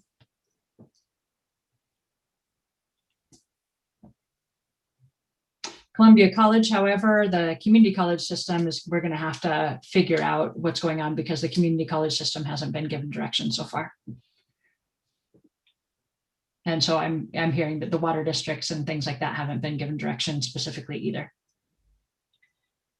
No, we have not, and that would be something we would certainly want to look into with employment council, just to make sure that we're not violating HIPAA and those kinds of rules. But yes, I understand that there's sort of a mixed bag depending on what industry you're in and what the requirements are. But if the board wishes for us to look into that further, we certainly can.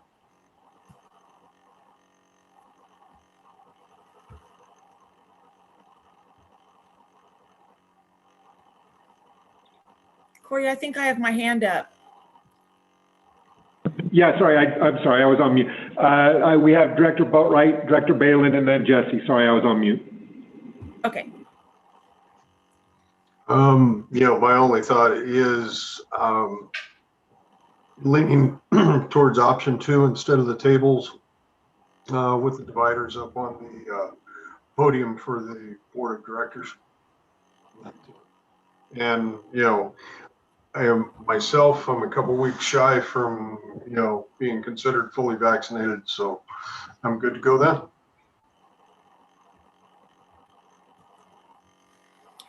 then. David, I like the one that's on the screen right now, because especially if we go into our legislative advocacy workshop coming up, the board could be up there. I was thinking cereal boxes between us, like when you were kids, right? Your parents separated you, but any rate, a little humor. Then this means that staff could also be, participating, which is what this is about, would be an upcoming board staff and board workshop. So I don't know how soon we could get some partitions going for between the board members, because I don't think we can space them 6 feet apart from what I can tell here. But would that be possible to get, to set up? I've seen some pretty funky, PVC pipe standing with plexiglass between possible to get some partitions? I think so, President Balin. I don't think it would be, of course, I don't know supply wise, if we want to do something that's glass or plexiglass, the construction and the installation would not take long. That would be quite easy. To have the plexiglass cut to the dimensions we want, I just don't know, but I don't think it would take long. We'll certainly look into it and let you know. But it doesn't look very complicated. I would like to put Corey on the spot though, and make sure I haven't misrepresented that I don't think there's any audio or visual implications to moving forward with the dividers. Corey, are you able to comment on that?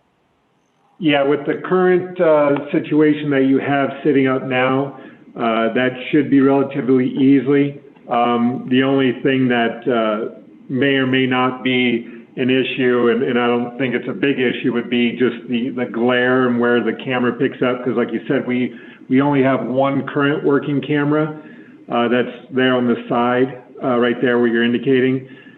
So whatever potential glare that we might get from a plexiglass partition shine back to the camera, I'm not aware until we actually set it up. Other than that, that or also what the board members may or may not see with where the TVs are currently standing through plexiglass, especially if you get somebody there in the middle where you might be potentially looking through 2 layers of plexi. So you'll definitely probably need to utilize your Surface Pros to view any presentation, so we'd have to look at doing that. That'd be my only concern. But other than that, we should be able to do it. Thank you, Corey. I think we have Jesse with a comment, and then Director Murphy after that. Yeah, thank you. Thank you, Corey. With regard to requiring vaccination to appear in person at the meeting, I would urge the board caution before implementing such a requirement. I understand from Director Murphy that CSU may have done this with their students, but the district is a public agency, and there are obligations to make sure that these meetings are open and accessible to everybody that wants to attend. Understanding, of course, that we're in an emergency situation, but there's not a whole lot of legal guidance on what a public agency can do right now and still comply with various state laws, as well as comply with the various health orders or the executive orders handed down by our governor. So I would like to just urge the board a little bit of caution about imposing a mandatory vaccination requirement, because I think that could, without clear guidance, I think that could be problematic for the district. I mean, among some of the reasons why not everybody is able to or eligible to receive a vaccination. Some people are, and that could be for medical reasons, they cannot obtain one, or it could be they're not in the particular group that is receiving vaccinations. There's still a backlog. Many people want to receive them, but we just don't have enough vaccine available at this time.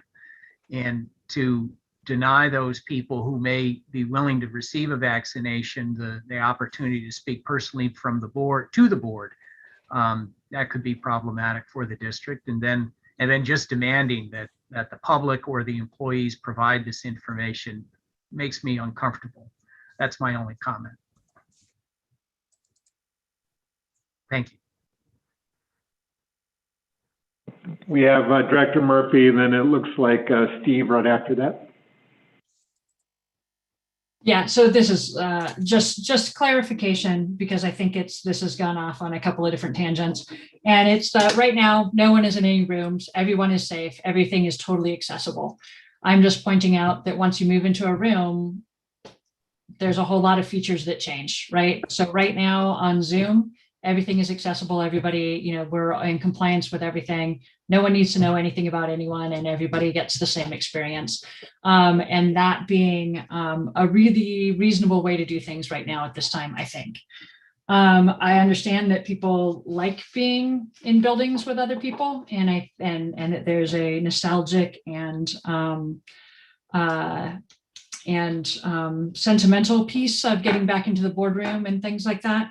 But really looking at safety first is the most, like we are a public utility, looking at safety first is a reasonable thing to do on making our decision if we actually should be back in a room or not. And so I'm telling you from the educational side of things, that they're looking at, on a statewide level, the educational things before putting people in rooms are saying that safety precautions need to happen before people can be meeting in person. So that's that piece. Other thing is just on visual stuff. This is for Corey. It seems like the boardroom, to me, having never been in there for a meeting, I got elected to this board, post pandemic. Is there a reason why we don't do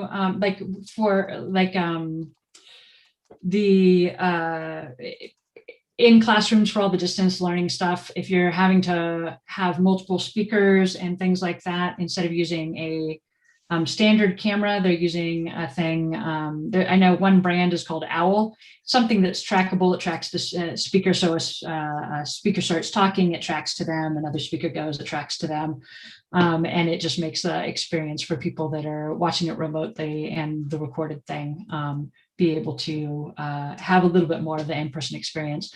And then I'm curious why we don't use a large projection screen instead of mounted televisions, if there's a technical reason in that building that's the preferred way or not. And again, I've never been in the building. I'm just asking these questions as we're looking at room configuration so that people can be looking directly at something rather than be sitting, in odd positions or trying, because once people start moving, you start messing with that spacing again. So if we're trying to maintain 6 foot spacing and we're putting dividers in and things like that, one thing that I've really enjoyed about this, doing things on Zoom, is I can have multiple screens going at the same time. And so I can be watching what the presenter is presenting and have the documents that we were given ahead of time up on screens at the same time and things like that. And I'm just wondering, from my perspective, it feels like I wouldn't necessarily have the same ability to see things and stuff that I have while we're in this Zoom format. So I, having never met in the boardroom, don't see the rush to push while we're still in the orange zone in this county to push to putting people in a room together. I don't understand the rush to that. And so my questions are all sort of highlighting some of the issues that may come up by putting people in a room together. So that's my whole perspective. Do you want me to go ahead and address those questions, Aaron? Or do you want me to let people comment and then I can follow up with that? I think if you could specifically address, that would be awesome. So when we did put these in a few years ago, the camera system and audiovisual, obviously that was way before any COVID. So at that time, we did not do a tracing because at that time we were just using Granicus as a video streaming. And so we were trying to get a wide format room. And there was not as much distance learning presenter at that time. The only thing that was going on was some very little online training. So it wasn't an issue or a topic at that time, as far as camera.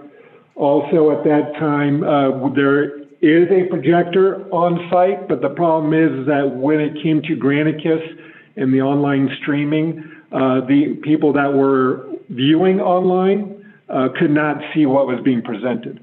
So we went to a two TV setup. So one, it gives the people in the back and everybody else a little bit more viewable rather than just a single screen. But then also we could project that into Granicus so then people online can see what was being presented, which was not an ability beforehand. So the setup that we have was pre-COVID. One of the things that I have not brought up and which can also be done is that we could do a hybrid. There is a way, we can easily do where if there is a board member that does not want to participate, or there are viewers on the outside that want to participate, we can have people in the room and still continue to do a Zoom, participation where you just have, people on camera. So, if there's one person that wants to stay home and participate through Zoom, but 4 people that want to be in person, we can incorporate it where, there is still Zoom. So that is not something that is difficult to do, and we can do it just like we're doing now. Thank you for clarifying all that. I really appreciate it. Then I'll let Steve, if you still have a comment, okay. And then it looks like Sally has a comment, and then after that, Director Balin. Thank you. Yeah, I just, I happen to be a physician, and I'm in a lot of leadership at our local hospital. So there's no end to people with an opinion about who should be doing what and how. And I think as any design where you're allowing the public in the room introduces sort of an unknown factor. Your plan with tables and people 6 feet apart is very typically what our health system's doing at this point. For people who felt it important to have in-person meetings. And the more that's asked of people, the more they tend to back off to continuing what they know and they're comfortable with, because of all of the things that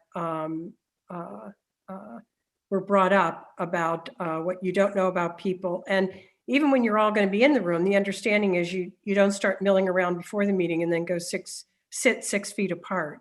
It's kind of odd how people think, well, if the meeting format's okay, then that's the only time you're going to be 6 feet apart. That doesn't work either. So I just thought that Director Murphy's comments were well placed in terms of what you know and what you can count on.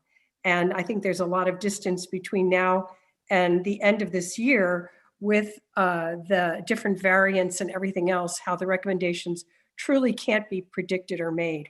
That's all.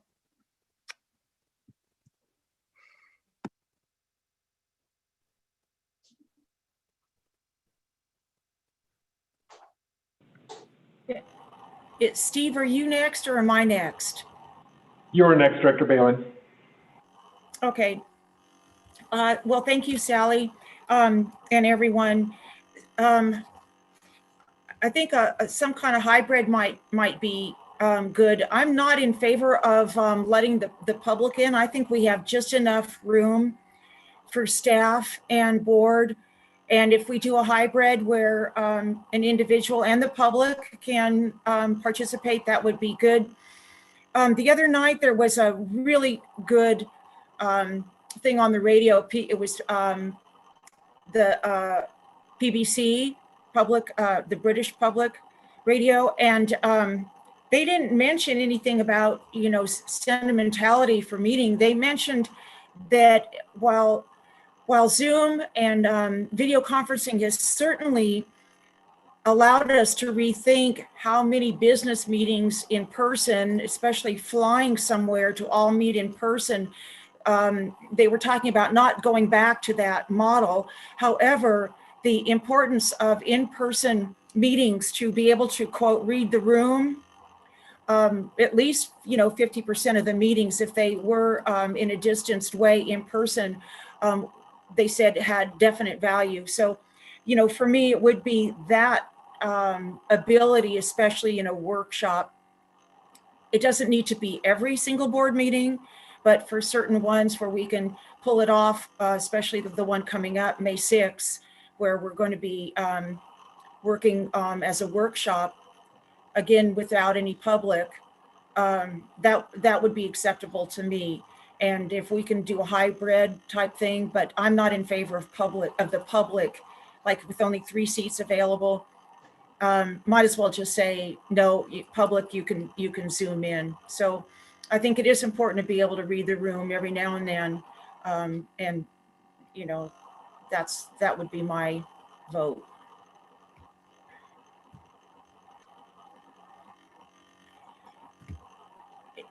Any other comments on these options? President Balin, can I stop sharing screen or would you like me to leave it up? Yeah, sure.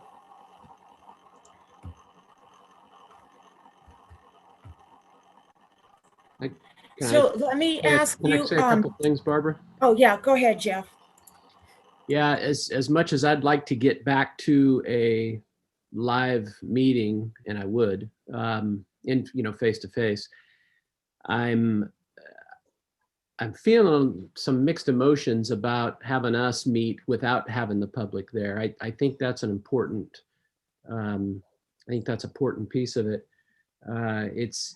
I know Director Murphy brought up the nostalgic and sentimental piece, but I believe that's a factor.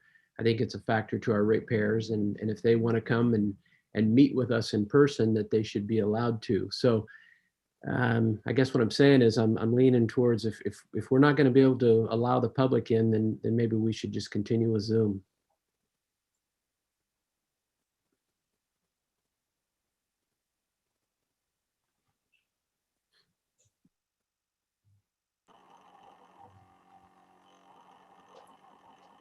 Well, I think it's a comfort zone thing, and I don't think anybody should be forced to meet in person if they don't want to meet in person, for sure. I have a question for you, Abby. CCWD, do they allow public? And I don't want to catch off guard, but do you know if they allow the public in yet?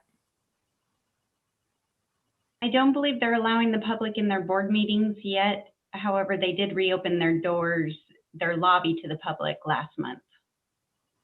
So the public, with the meetings, they're able to participate, but via teleconferencing, correct? Zoom.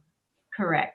And I don't have the latest from the Board of Supervisors, but there was an article out a couple of weeks ago that the Board of Supervisors are looking to start opening up their meetings to a limited number of public members in May. So the Board of Supervisors, they meet all together in the board chambers, but they don't let the public in physically. Correct. Okay.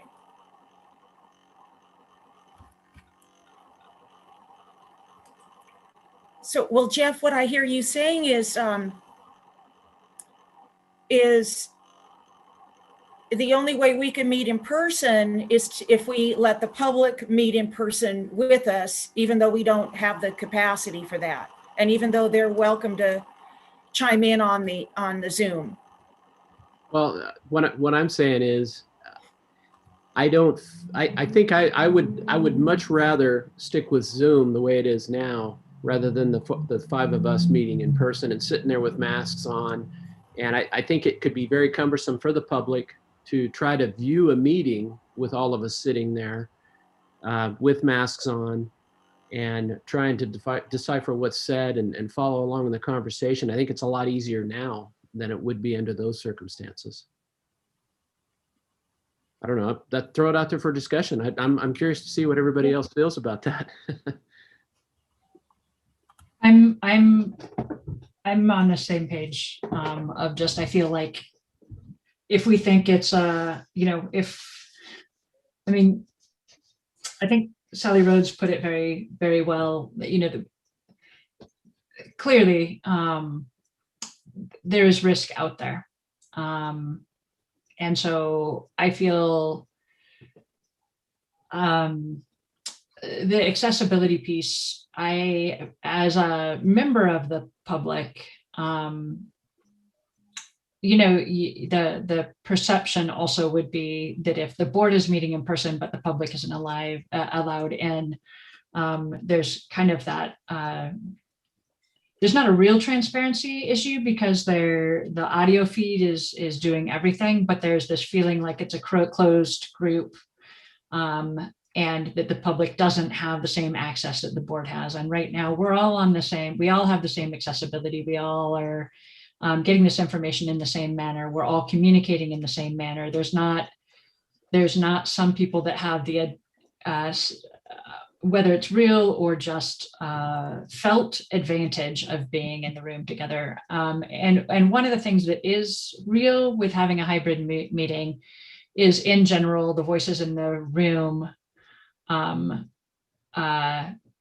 tend to, I don't know if get more, seem to be emphasized more than the voices from outside of the room.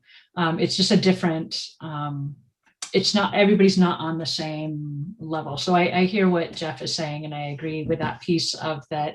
When we determine that it's safe for everybody to be in the room and we don't have to worry about who's vaccinated and who's not, and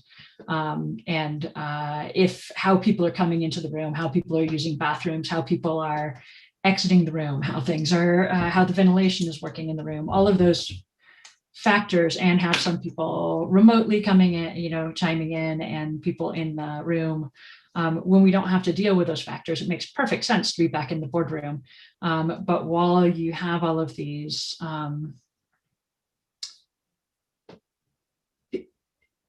pieces to manage, it's difficult to manage. I mean, we saw it on the field trip to the sewage treatment plant. People were not staying 6 feet apart, and outside it's not as important as inside, but people meet other people. They want to fist bump. Fist bump is not 6 feet apart. They want to, people, when you put them in a room, want to be are drawn to being closer than 6 feet apart. It's a lot to manage. And I do feel like the,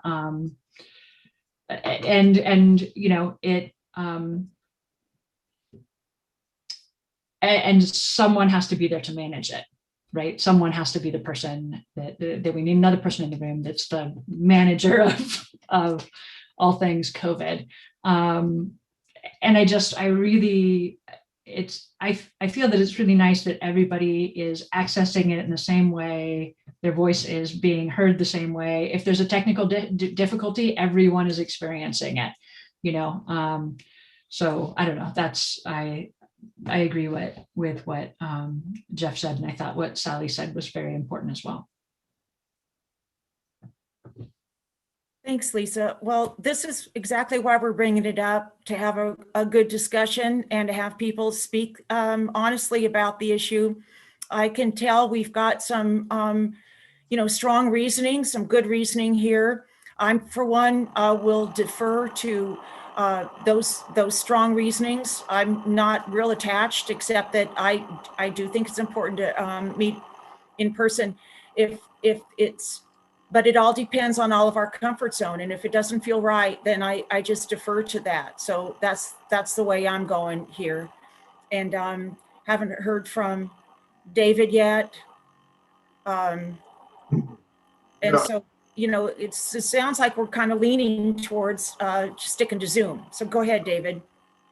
I certainly agree with Jeff. If the choice is being in a room together and everybody masked up, certainly looking at even the duration of this meeting, that would mean that we were in a chair basically masked up for the last 2.5 hours.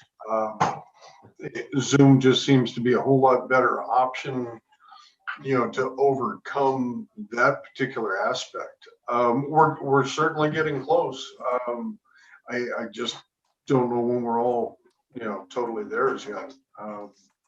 But I will tend to follow along. Certainly I would look more towards when we can be in a room together, that we're not required to have the masks, even if we're still staying socially distant.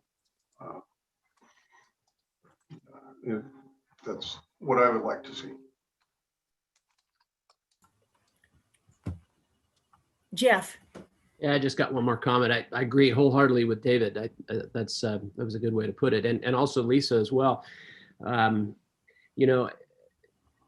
other thing too is getting back to my point about us being accessible to our ratepayers. I mean, if we're going to meet in public, if the 5 of us are going to sit there and be in the same room, I truly believe that's important that our ratepayers are able to come in too, because if nothing else, at least they have the feeling that figuratively they can get their hands around our necks if they feel like they have to. And, you know, that's all part of it. And David said it perfectly. I have no desire to sit here for hours and with a mask on in the boardroom when I can be sitting here and have a nice clear picture of everyone and nobody has a mask on. I mean, that to me is much more comfortable. As much as I would like to get back in person, that does not appeal to me very much at all. Thank you. Good comments, Jeff. Thank you. Any other discussion? I think that we're going to continue to meet via Zoom, but it was a good discussion. Anybody else hear it differently? Any member of the public wish to comment? Is there any member, Corey? Not that's indicating no. Okay. I would like to thank Eric and Abby and anyone else for their work in looking at possible configurations. And I appreciate that very much. And why don't we just say not at this time we'll continue meeting via teleconferencing, and that'll conclude item number 7, and we'll move on to discussing whether to open the lobby or not, the receptionist area or not. Steve, is that you?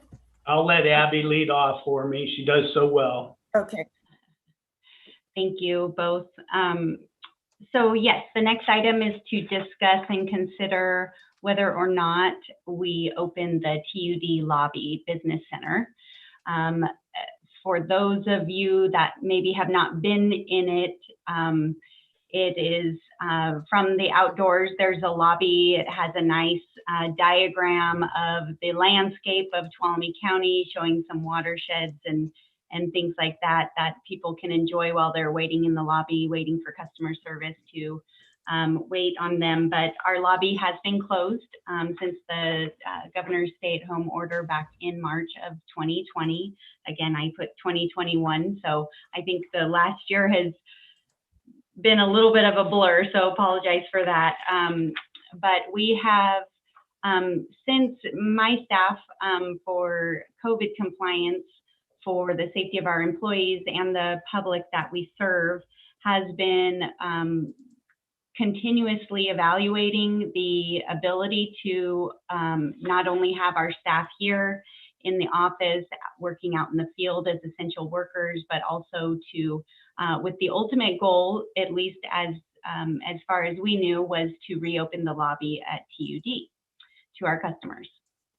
And so we have since, in the last year plus, been serving our customers still exceptionally well, with our customer service staff participating with or interacting with our customers for all transactions via the telephone, via our website, auto pay, and all of those things. And Steve can elaborate on that as well. Also, other department staff have scheduled appointments with contractors, with other agency partners, with other stakeholders, sometimes meeting in the parking lot or out on a job site somewhere outside, trying to maintain or maintaining social distancing, but also, you know, sometimes someone needs to sign something, so we've utilized our boardroom with that as well to be able to maintain our operations as we need to. So back in June of 2020, again, with the goal of reopening the lobby at some point and not knowing how long we would be in the scenario of not being able to have our doors open, we installed a glass partition that completely encloses the lobby off to our district offices. And so right now we have both a customer service staff member that serves mostly as accepting payments and other things. And then on the other side at the engineering desk, our engineering customer service works with developers and customers alike, looking at plans, looking at maps and things like that to help them on that side. So both of those sides do have the glass partition that was completed at the end of June 2020 with speak-throughs and ways to pass back and forth documents. We have been, again, in close consultation with Tuolumne County Department of Public Health as we get the majority of our information directly from them in accordance with also the CDC. They, back in the summer of 2020, also assisted us and guided us in a reopening plan. So we wrote a reopening plan back again in the summer of 2020. Things turned obviously for the worse in the fall and winter of 2020, so we didn't execute that reopening plan. But we have been again in consultation with them, and we have confirmed that we can reopen the lobby if we so choose to our customers, and that we have all of our ducks in a row and every policy and procedure in place in order to do so if we wish to do that.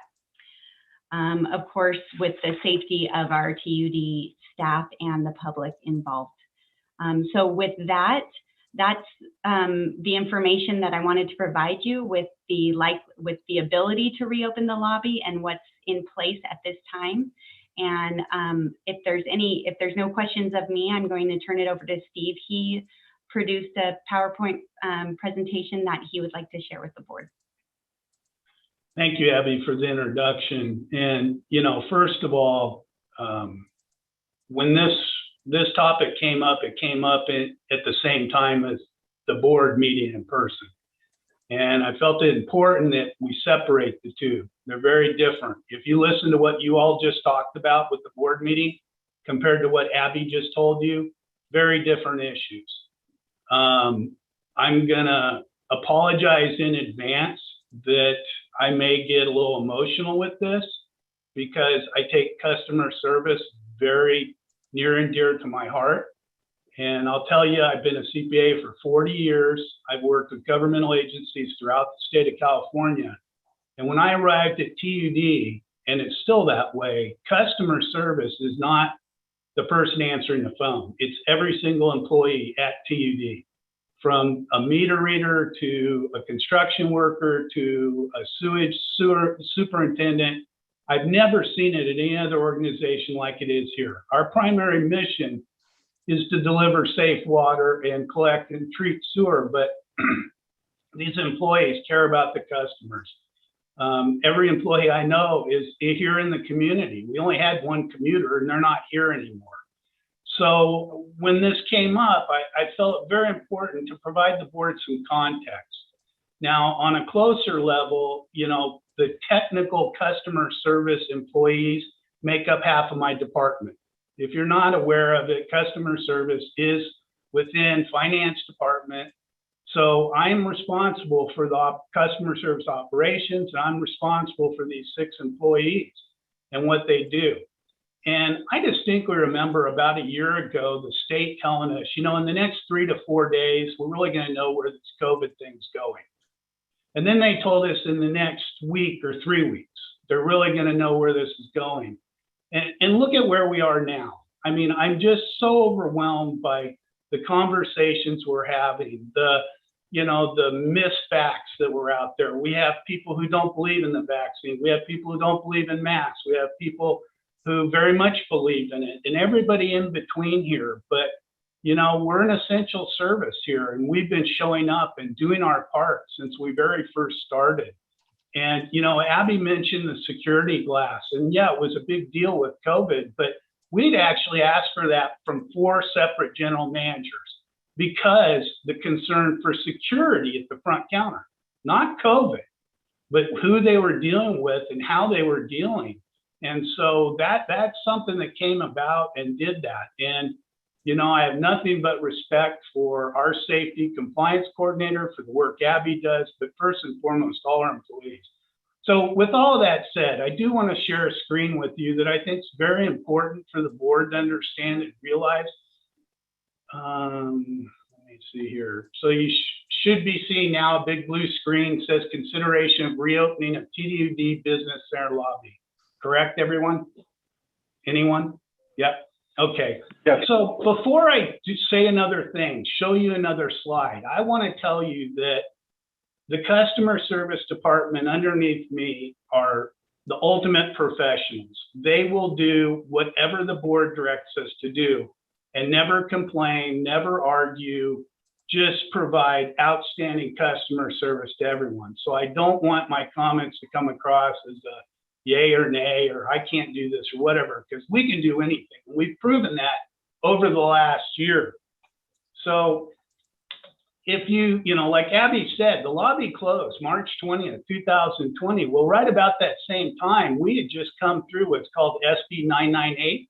And SB 998 basically said you can no longer disconnect residential water customers unless you've given them this, that, and the other, and the whole bit. And we just went through that. We adopted policies. We notified customers, whole bit. And then the governor had their emergency order. And the emergency order basically said you cannot disconnect residential water customers for failing to pay their bill. So along that came, you know, we're like, well, what are we going to do with our customers? The lobby's closed. We can't disconnect them. How can we provide this service? And so one of the first things we did was we really drilled into, you know, most of our customers need to make a payment or need to contact us. We have a customer service email account, but payment methods as well as help is available via phone, 7 to 4, Monday through Friday. We have a robust online payment system now, 24/7. We implemented auto pay with this new system, which we never had before. And we also went out and implemented, we had talked about, but we didn't do it. But with COVID, we introduced IVR, which is interactive voice response. Basically, it's pay by telephone. So you dial a number, it asks you if you'd like to pay your bill, you put in some information, and you do it. We also, during this COVID time period, implemented text to pay. Literally, you sign up on there, you get a text, and you text back to pay. There aren't many utility companies, at least, you know, on this side of the, from the Bay Area, that are doing that, but we were able to. They've been adopted. Before, when we went to our new system, we implemented what's called Lockbox. And basically what that is that when you receive your bill in the mail or electronically, there's a PO box and everything goes to there and everything's processed through there. We continue to maintain and operate with a drop box in the parking lot on that. Other changes we specifically addressed directly due to COVID was to accept and process electronically both tenant applications and security deposits. We never did that before, and this is a significant part of the traffic we used to see out there at the front counter, but it's been very well received. Because of the order, we suspended all turn-offs. We also made a decision, along with the board's knowledge, to stop doing late charges as well. So both of those things continue on and are still in place.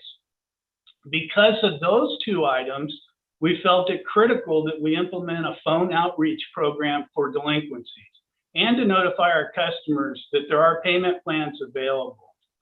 And then finally, we continue to do, even though we aren't doing late charges or turnoffs, we've continued to do courtesy reminders for past due accounts. And those have been really integral and instrumental in what we've been able to do over there. So when we right now talk about what are these lobby opening considerations, and you know, my first question to the board, to all of us, is that, well, I know we all want to get back to doing things in person. We want to do that, but why open? What are the benefits? And right now everybody says, well, the ratepayers can't come in. They need to come into the office and do that. Well, I'd like to think that because of those changes we've done, there really isn't anything they can't do, with the exception of something we'll come back to, but there really isn't anything they can't do via phone, online, and doing that sort of thing. And as I mentioned before, these new payment methods have been actively or enthusiastically adopted by our customers. Over the past several months, we've received so much positive feedback regarding these customer service options without having to visit the office. When we first started, people, when we first closed lobby, people were calling up, when are you going to reopen? I want to come in. I want to do that. And so we said, well, how can we help you? Can we do this or whatever? Well, we had someone call just last week and they asked the customer service representative, well, when are you going to open again? She said, well, we're still considering that, working on it. We want to be safe. And she explained to the customer that you had the ability to pay, with a debit card or a credit card or text pay or whatever. And they were just so excited and tickled that you mean I can actually do that without having to drive in. So it was very positive. The other item is cash customers. We really don't want people dropping off cash or having to open the door, the drop box or whatever. But we have taken money orders, cashier checks, that sort of thing. But I researched over the past year, and even before that, our cash customers are really extremely few. It's like 5 per month that we've been doing. And the final one on this one is that I call it changed habits, much like conservation. When we really went through the big drought, we asked people to cut back. We didn't force them to cut back, but they volunteered and pitched in, stuff like that. And what we've seen, it's never come back to the same levels. And that's been proven in community after community after community. And what I'm seeing here is that we have more people with auto pay. We have more people texting to pay. We have more people doing electronically. So I think that's going to change whether we open or not. So some of the things like Abby mentioned as far as people coming in and what they're doing. And again, I'm not aware of other districts. I know if you go to, some other districts in there, but I think if right now, my recommendation would be to offer scheduled appointments for any specific needs. If they need to meet with Eric, they make an appointment. If they need to meet with Antonio, they need to, make an appointment. We don't want to meet anybody in the parking lot, but I know like when I go get my haircut, I don't have much of it left, but when I go get my haircut, she opens the door, I walk in, she locks the door behind me, and that's how they do it. And I think we certainly could do that here. This is more on a long-term basis, but I thought I just had to inform the board that if we continue like we are and we're truly serving our customers, I could see an annual potential cost savings of $175,000. As you all just discussed in here, I find it really hard to say, well, we can't let the public in twice a month for a 2-hour board meeting, but we're going to open the lobby from 7 to 4. I just struggle with that, explain that to my employees, explain it to the customers. I don't do. And the final one, I just have to include, I'm sure all of you are aware, you've been in public customer service before, but since we've been closed this last year, we've been servicing the customers, had a great relationship, but it's resulted in a complete elimination of confrontation, harassment, and hostilities, which is significant. But anyway, so that's my PowerPoint. That's what I wanted to share with the board. I'd be more than happy to any discussion, but I want to end it with reassuring the board that we will do whatever the board tells us to do. Regardless of my feelings and what that is there and stuff, customer service, the lobby hours, for the greater benefit of all, whatever it is, we will do it without complaint, without argument, and on the same high professional level they really did. But I thought all these things are very important for the board to know what we've done, what we've implemented, and where we are. So thank you for giving me an opportunity and time to explain myself. And please, I'd love to have a similar discussion to what you all did with the board meeting as well. Thank you, Steve. Thank you, Abby. Very, very thorough. I learned a lot from your presentation. That was very, very informative. And I certainly don't have any issues with your comfort zone here. Any other board member would like to comment? Before you do, Barbara, one more thing I wanted to say as well is that a real key part to our traffic that we've had in the past in phone calls and payments is when we are disconnecting or turning off people. And under the governor's order right now, until he lifts the emergency order, we are not allowed to do that. Last time when he implemented that, he said that when he lifted it, he would probably grant at least a 3 billing cycle grace period for people to not be turned off, which for us would be another 6 months. So I know he's mentioned June 15th for the tiered philosophy, but realistically, I don't see the late fees or the turnoffs coming back in the immediate future. So I think that has to be brought into context too, that as long as we're not turning off people, it really affects the traffic and flow. Last one, I promise. Thanks, Steve. Director Murphy has her hand up for a comment. Yeah, I just wanted to say thank you, Steve, for all that. And just as a customer for TUD, the automatic payments made our life so much simpler. And that being able to call into customer service and things like that, I think do solve a lot of people's reason for coming to the building. So you guys have done a great job of just making that whole process more efficient for the ratepayers and for the staff. So good job on that. I'm glad to hear that you guys have the protection there in the building of the, it sounds like maybe bulletproof glass or protective glass of some sort. I just bring that up because Ed had brought up bulletproof glass at some point. I'm glad to hear that that safety piece is there. And I also agree with what you said at the beginning. Board meetings are really different than customer service. They have crossover things, but very different thing that we're discussing here. And my like we just used to put our bill in the mail to do things and call in anyway. So I'm not real familiar with the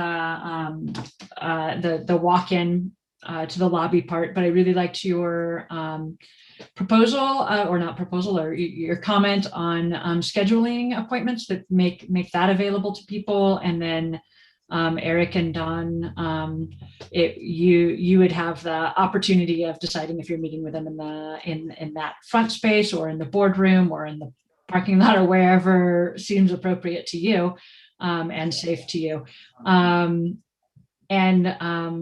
It seems like the traffic will be a lot less because of all of the things that you guys have already implemented that make it so much easier for the customers, and that what you were talking about with the Governor Newsom's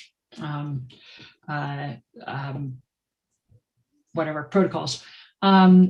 So I guess my question to Steve is, ideally, what would you see as, if you were choosing, what would be ideal, do you think, to accommodate for customer service and people needing to have specific meetings with specific people and things like that? What would be optimal?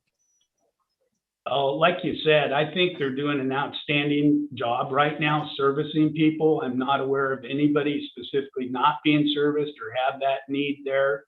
My preference would be to, hopefully we're seeing the light at the end of the tunnel. Hopefully this June 15th will go ahead. Hopefully we'll get back to where, because, there is nationwide, there's this mounting thing of rent and utilities, and there is some discussion about Cal OES helping out. But, I just, my preference right now would be to start, schedule appointments if need be and not open the lobby up yet.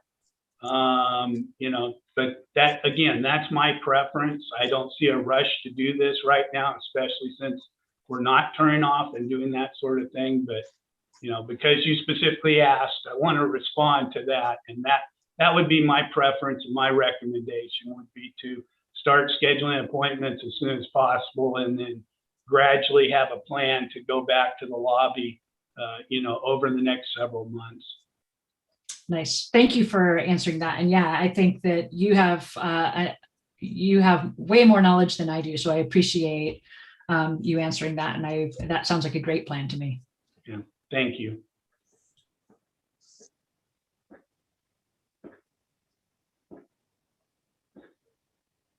Corey, any other board member have their hand up? Not that I'm seeing, no. Okay. Well, again, it was compelling and informative, and Steve and Abby, you made it very, very clear that customer service is maintained at the level of excellence that you guys have provided. And because of the circumstances and the fact that there's, you know, even no evictions going on now, that you're able to provide a great level without compromising anybody. So I'm very, very much in favor of leaving it as is. And I'm kind of getting the sense here with the board that they are fine with keeping it closed and making the appointments. You guys have it covered. Am I reading the group right? I think go with what Steve said. Well, yeah. Yeah, I Okay. agree with Steve and Abby. Well, then okay. Thanks, Jeff. Well, then let's just leave all that as it is. It's working well. And some of those changes are permanent, I can tell.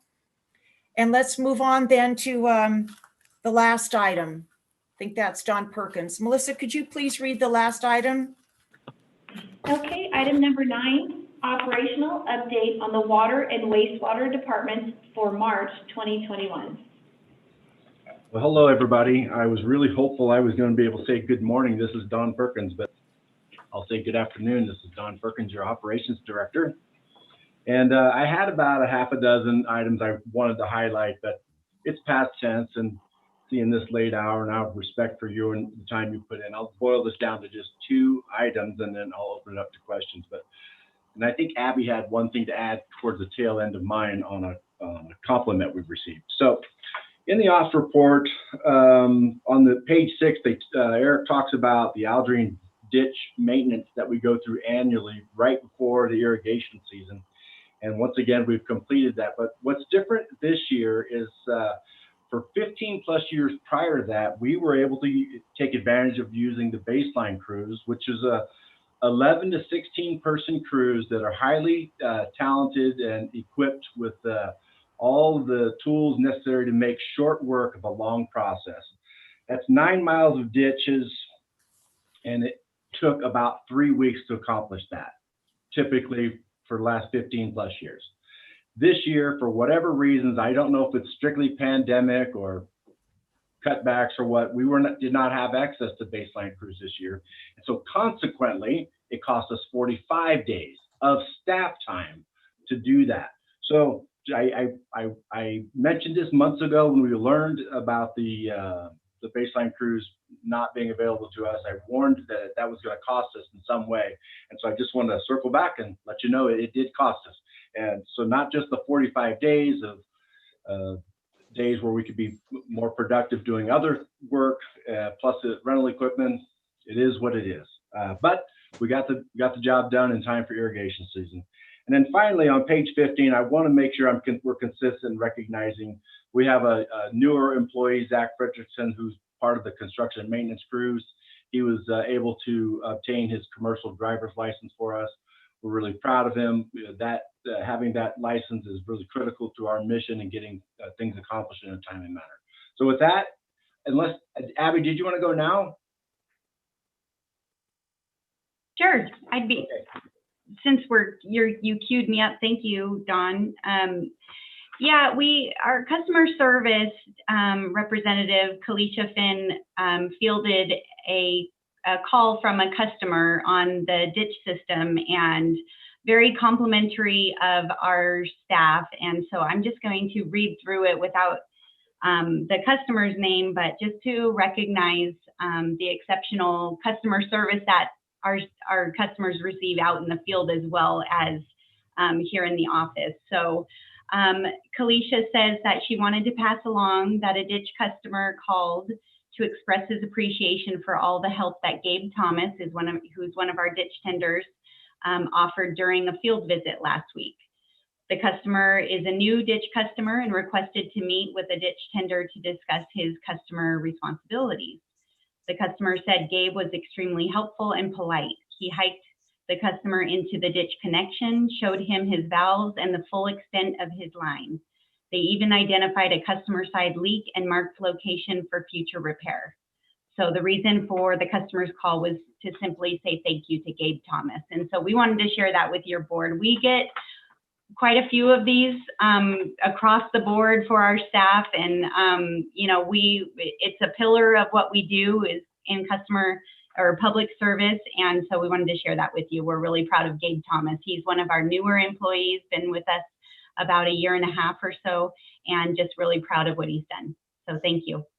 Thank you, Abby. And I just want to tag on that, that has been another point of emphasis for us at the management level and the supervisor level. We really preach this from the day they get offered a position with us. We preach safety, good work ethic, and great customer service and great customer and public interaction. So this has been a cultural change that we have witnessed over the last 10 years, and these are just the results of being intentional with that. So I'm really proud and happy that when we hear these things. So anyway, thank you, Abby. And that's all I had. So if you have questions for me, I'd be happy to answer them. Any questions for Don or Abby? Okay, well, thank you both. It's always great to hear good customer relations out there. I know I've been getting a few. The public's really happy with the TLC they're getting. So thank you. So, okay, any additional staff reports? And for me, Eric.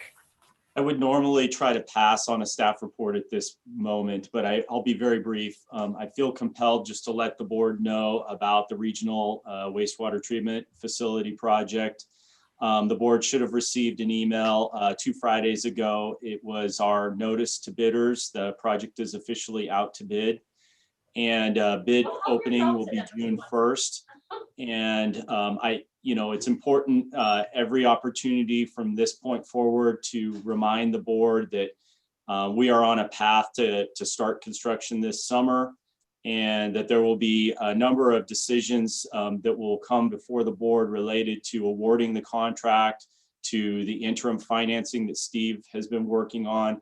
And I don't want anyone to be surprised. And so with that, I do want to bring to your attention that material costs have escalated tremendously. It's been happening for some time now, but has accelerated recently.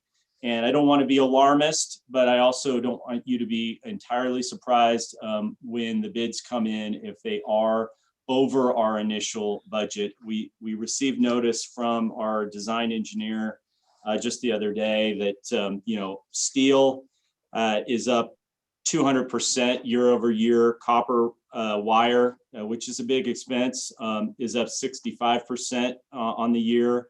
And crude oil and PVC pipe, for instance, is up double. It's 200% year over year. And I don't have an explanation exactly why. There is a lot of demand. There's supply chain issues. COVID certainly is part of that. But there's uncertainty out there. And so contractors generally translate uncertainty and risk into higher bids. So your staff will be talking with our design engineer and trying to come up with a couple strategies that will protect the district, but also somewhat shield the contractors from taking on so much risk that they overinflate their bids.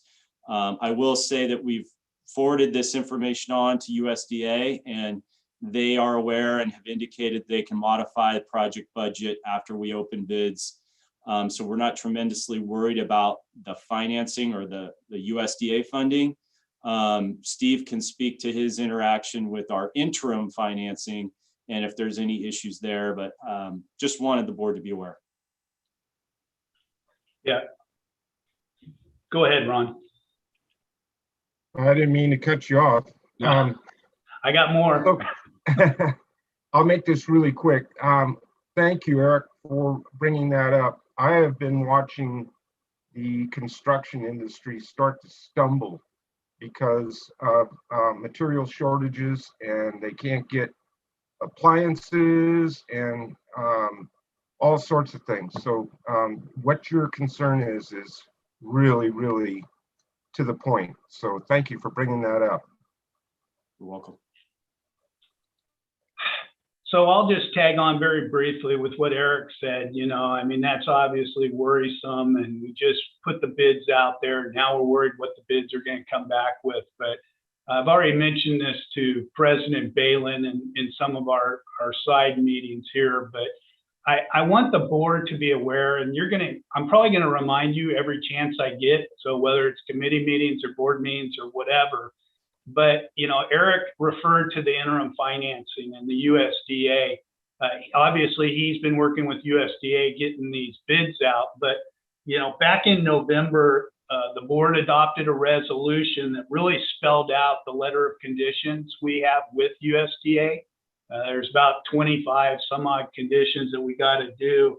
And one of those also is this idea of interim financing, which is something relatively new to the district. But we've obtained bond counsel, we've obtained interim financing, investment advisory services.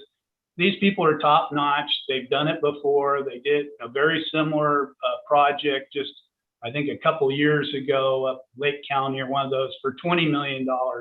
But the reason I'm bringing it to the board's attention is that part of that resolution is that there's a whole lot of legal documents that are going to have to be approved and going to have to come to the board.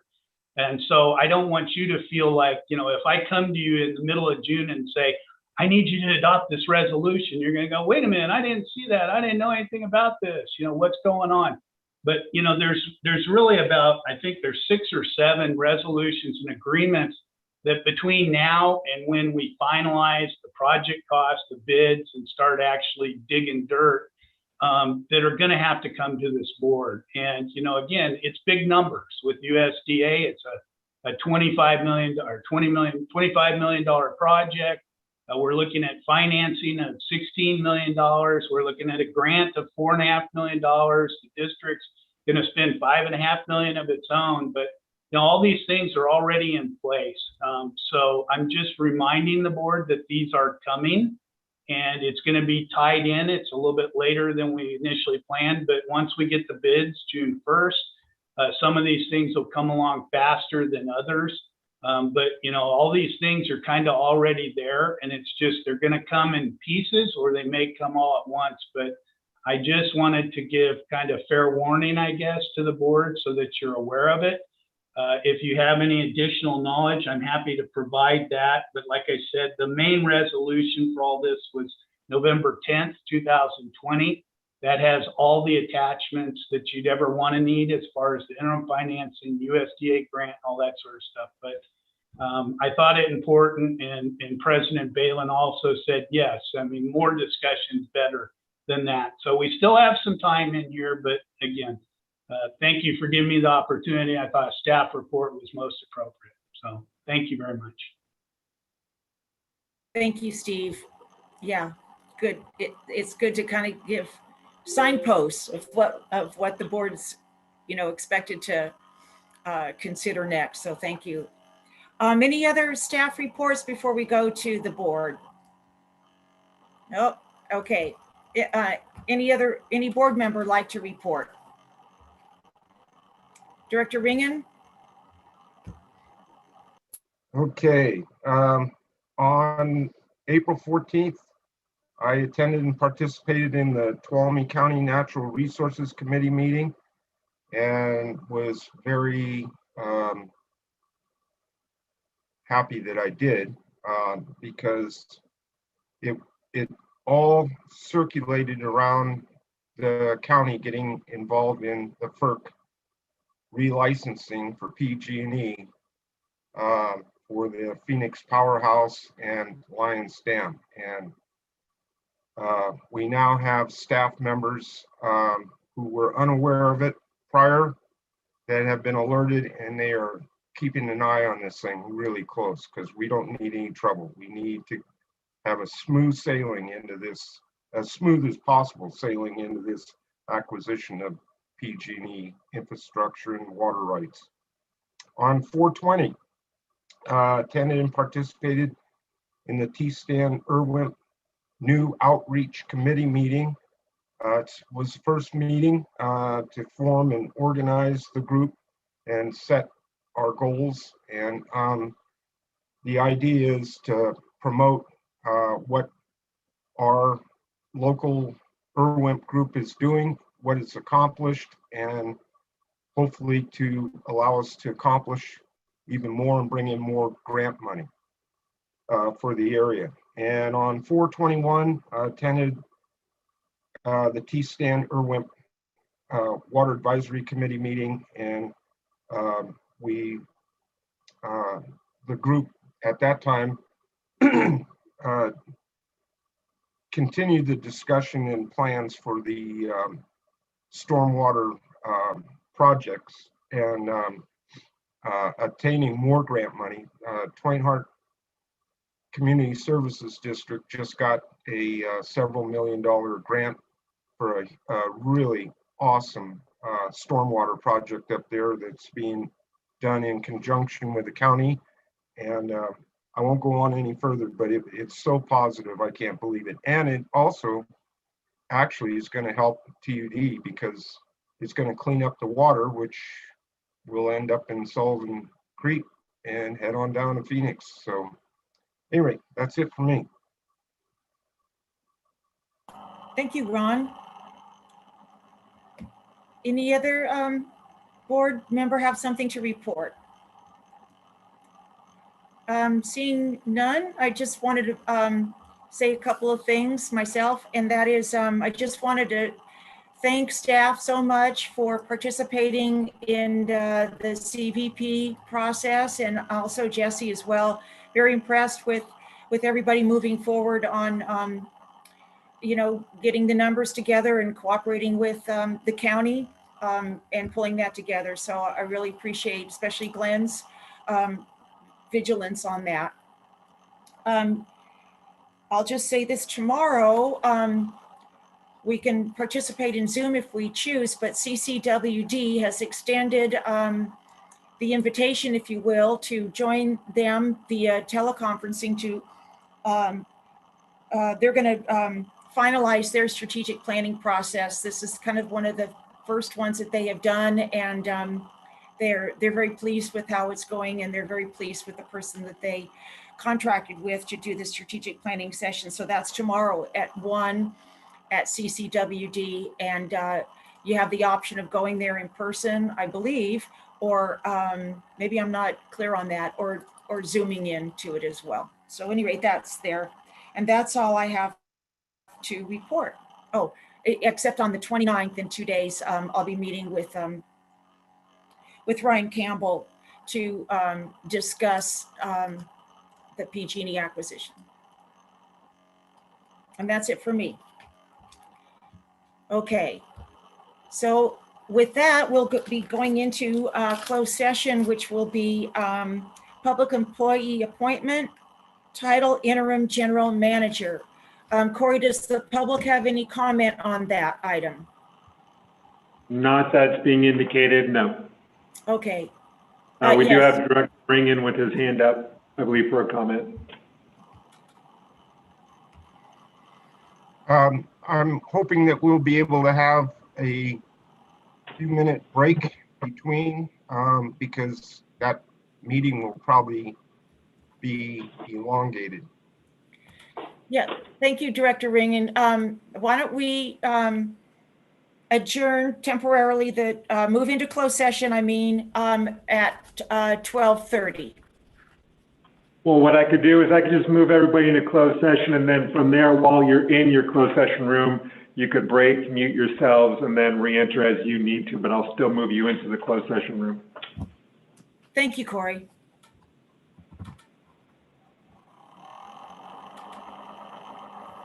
Are we ready to move in, or? Yes. Okay, I'll move everybody into closed session. Okay, thank you, everyone.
Okay, well, it looks like we have a quorum here, and I'm going to reconvene into open session and just say that we have no reportable action at this time. So with that, our meeting is now adjourned at 2:40. Thank you, everyone. Thank you. Thank you.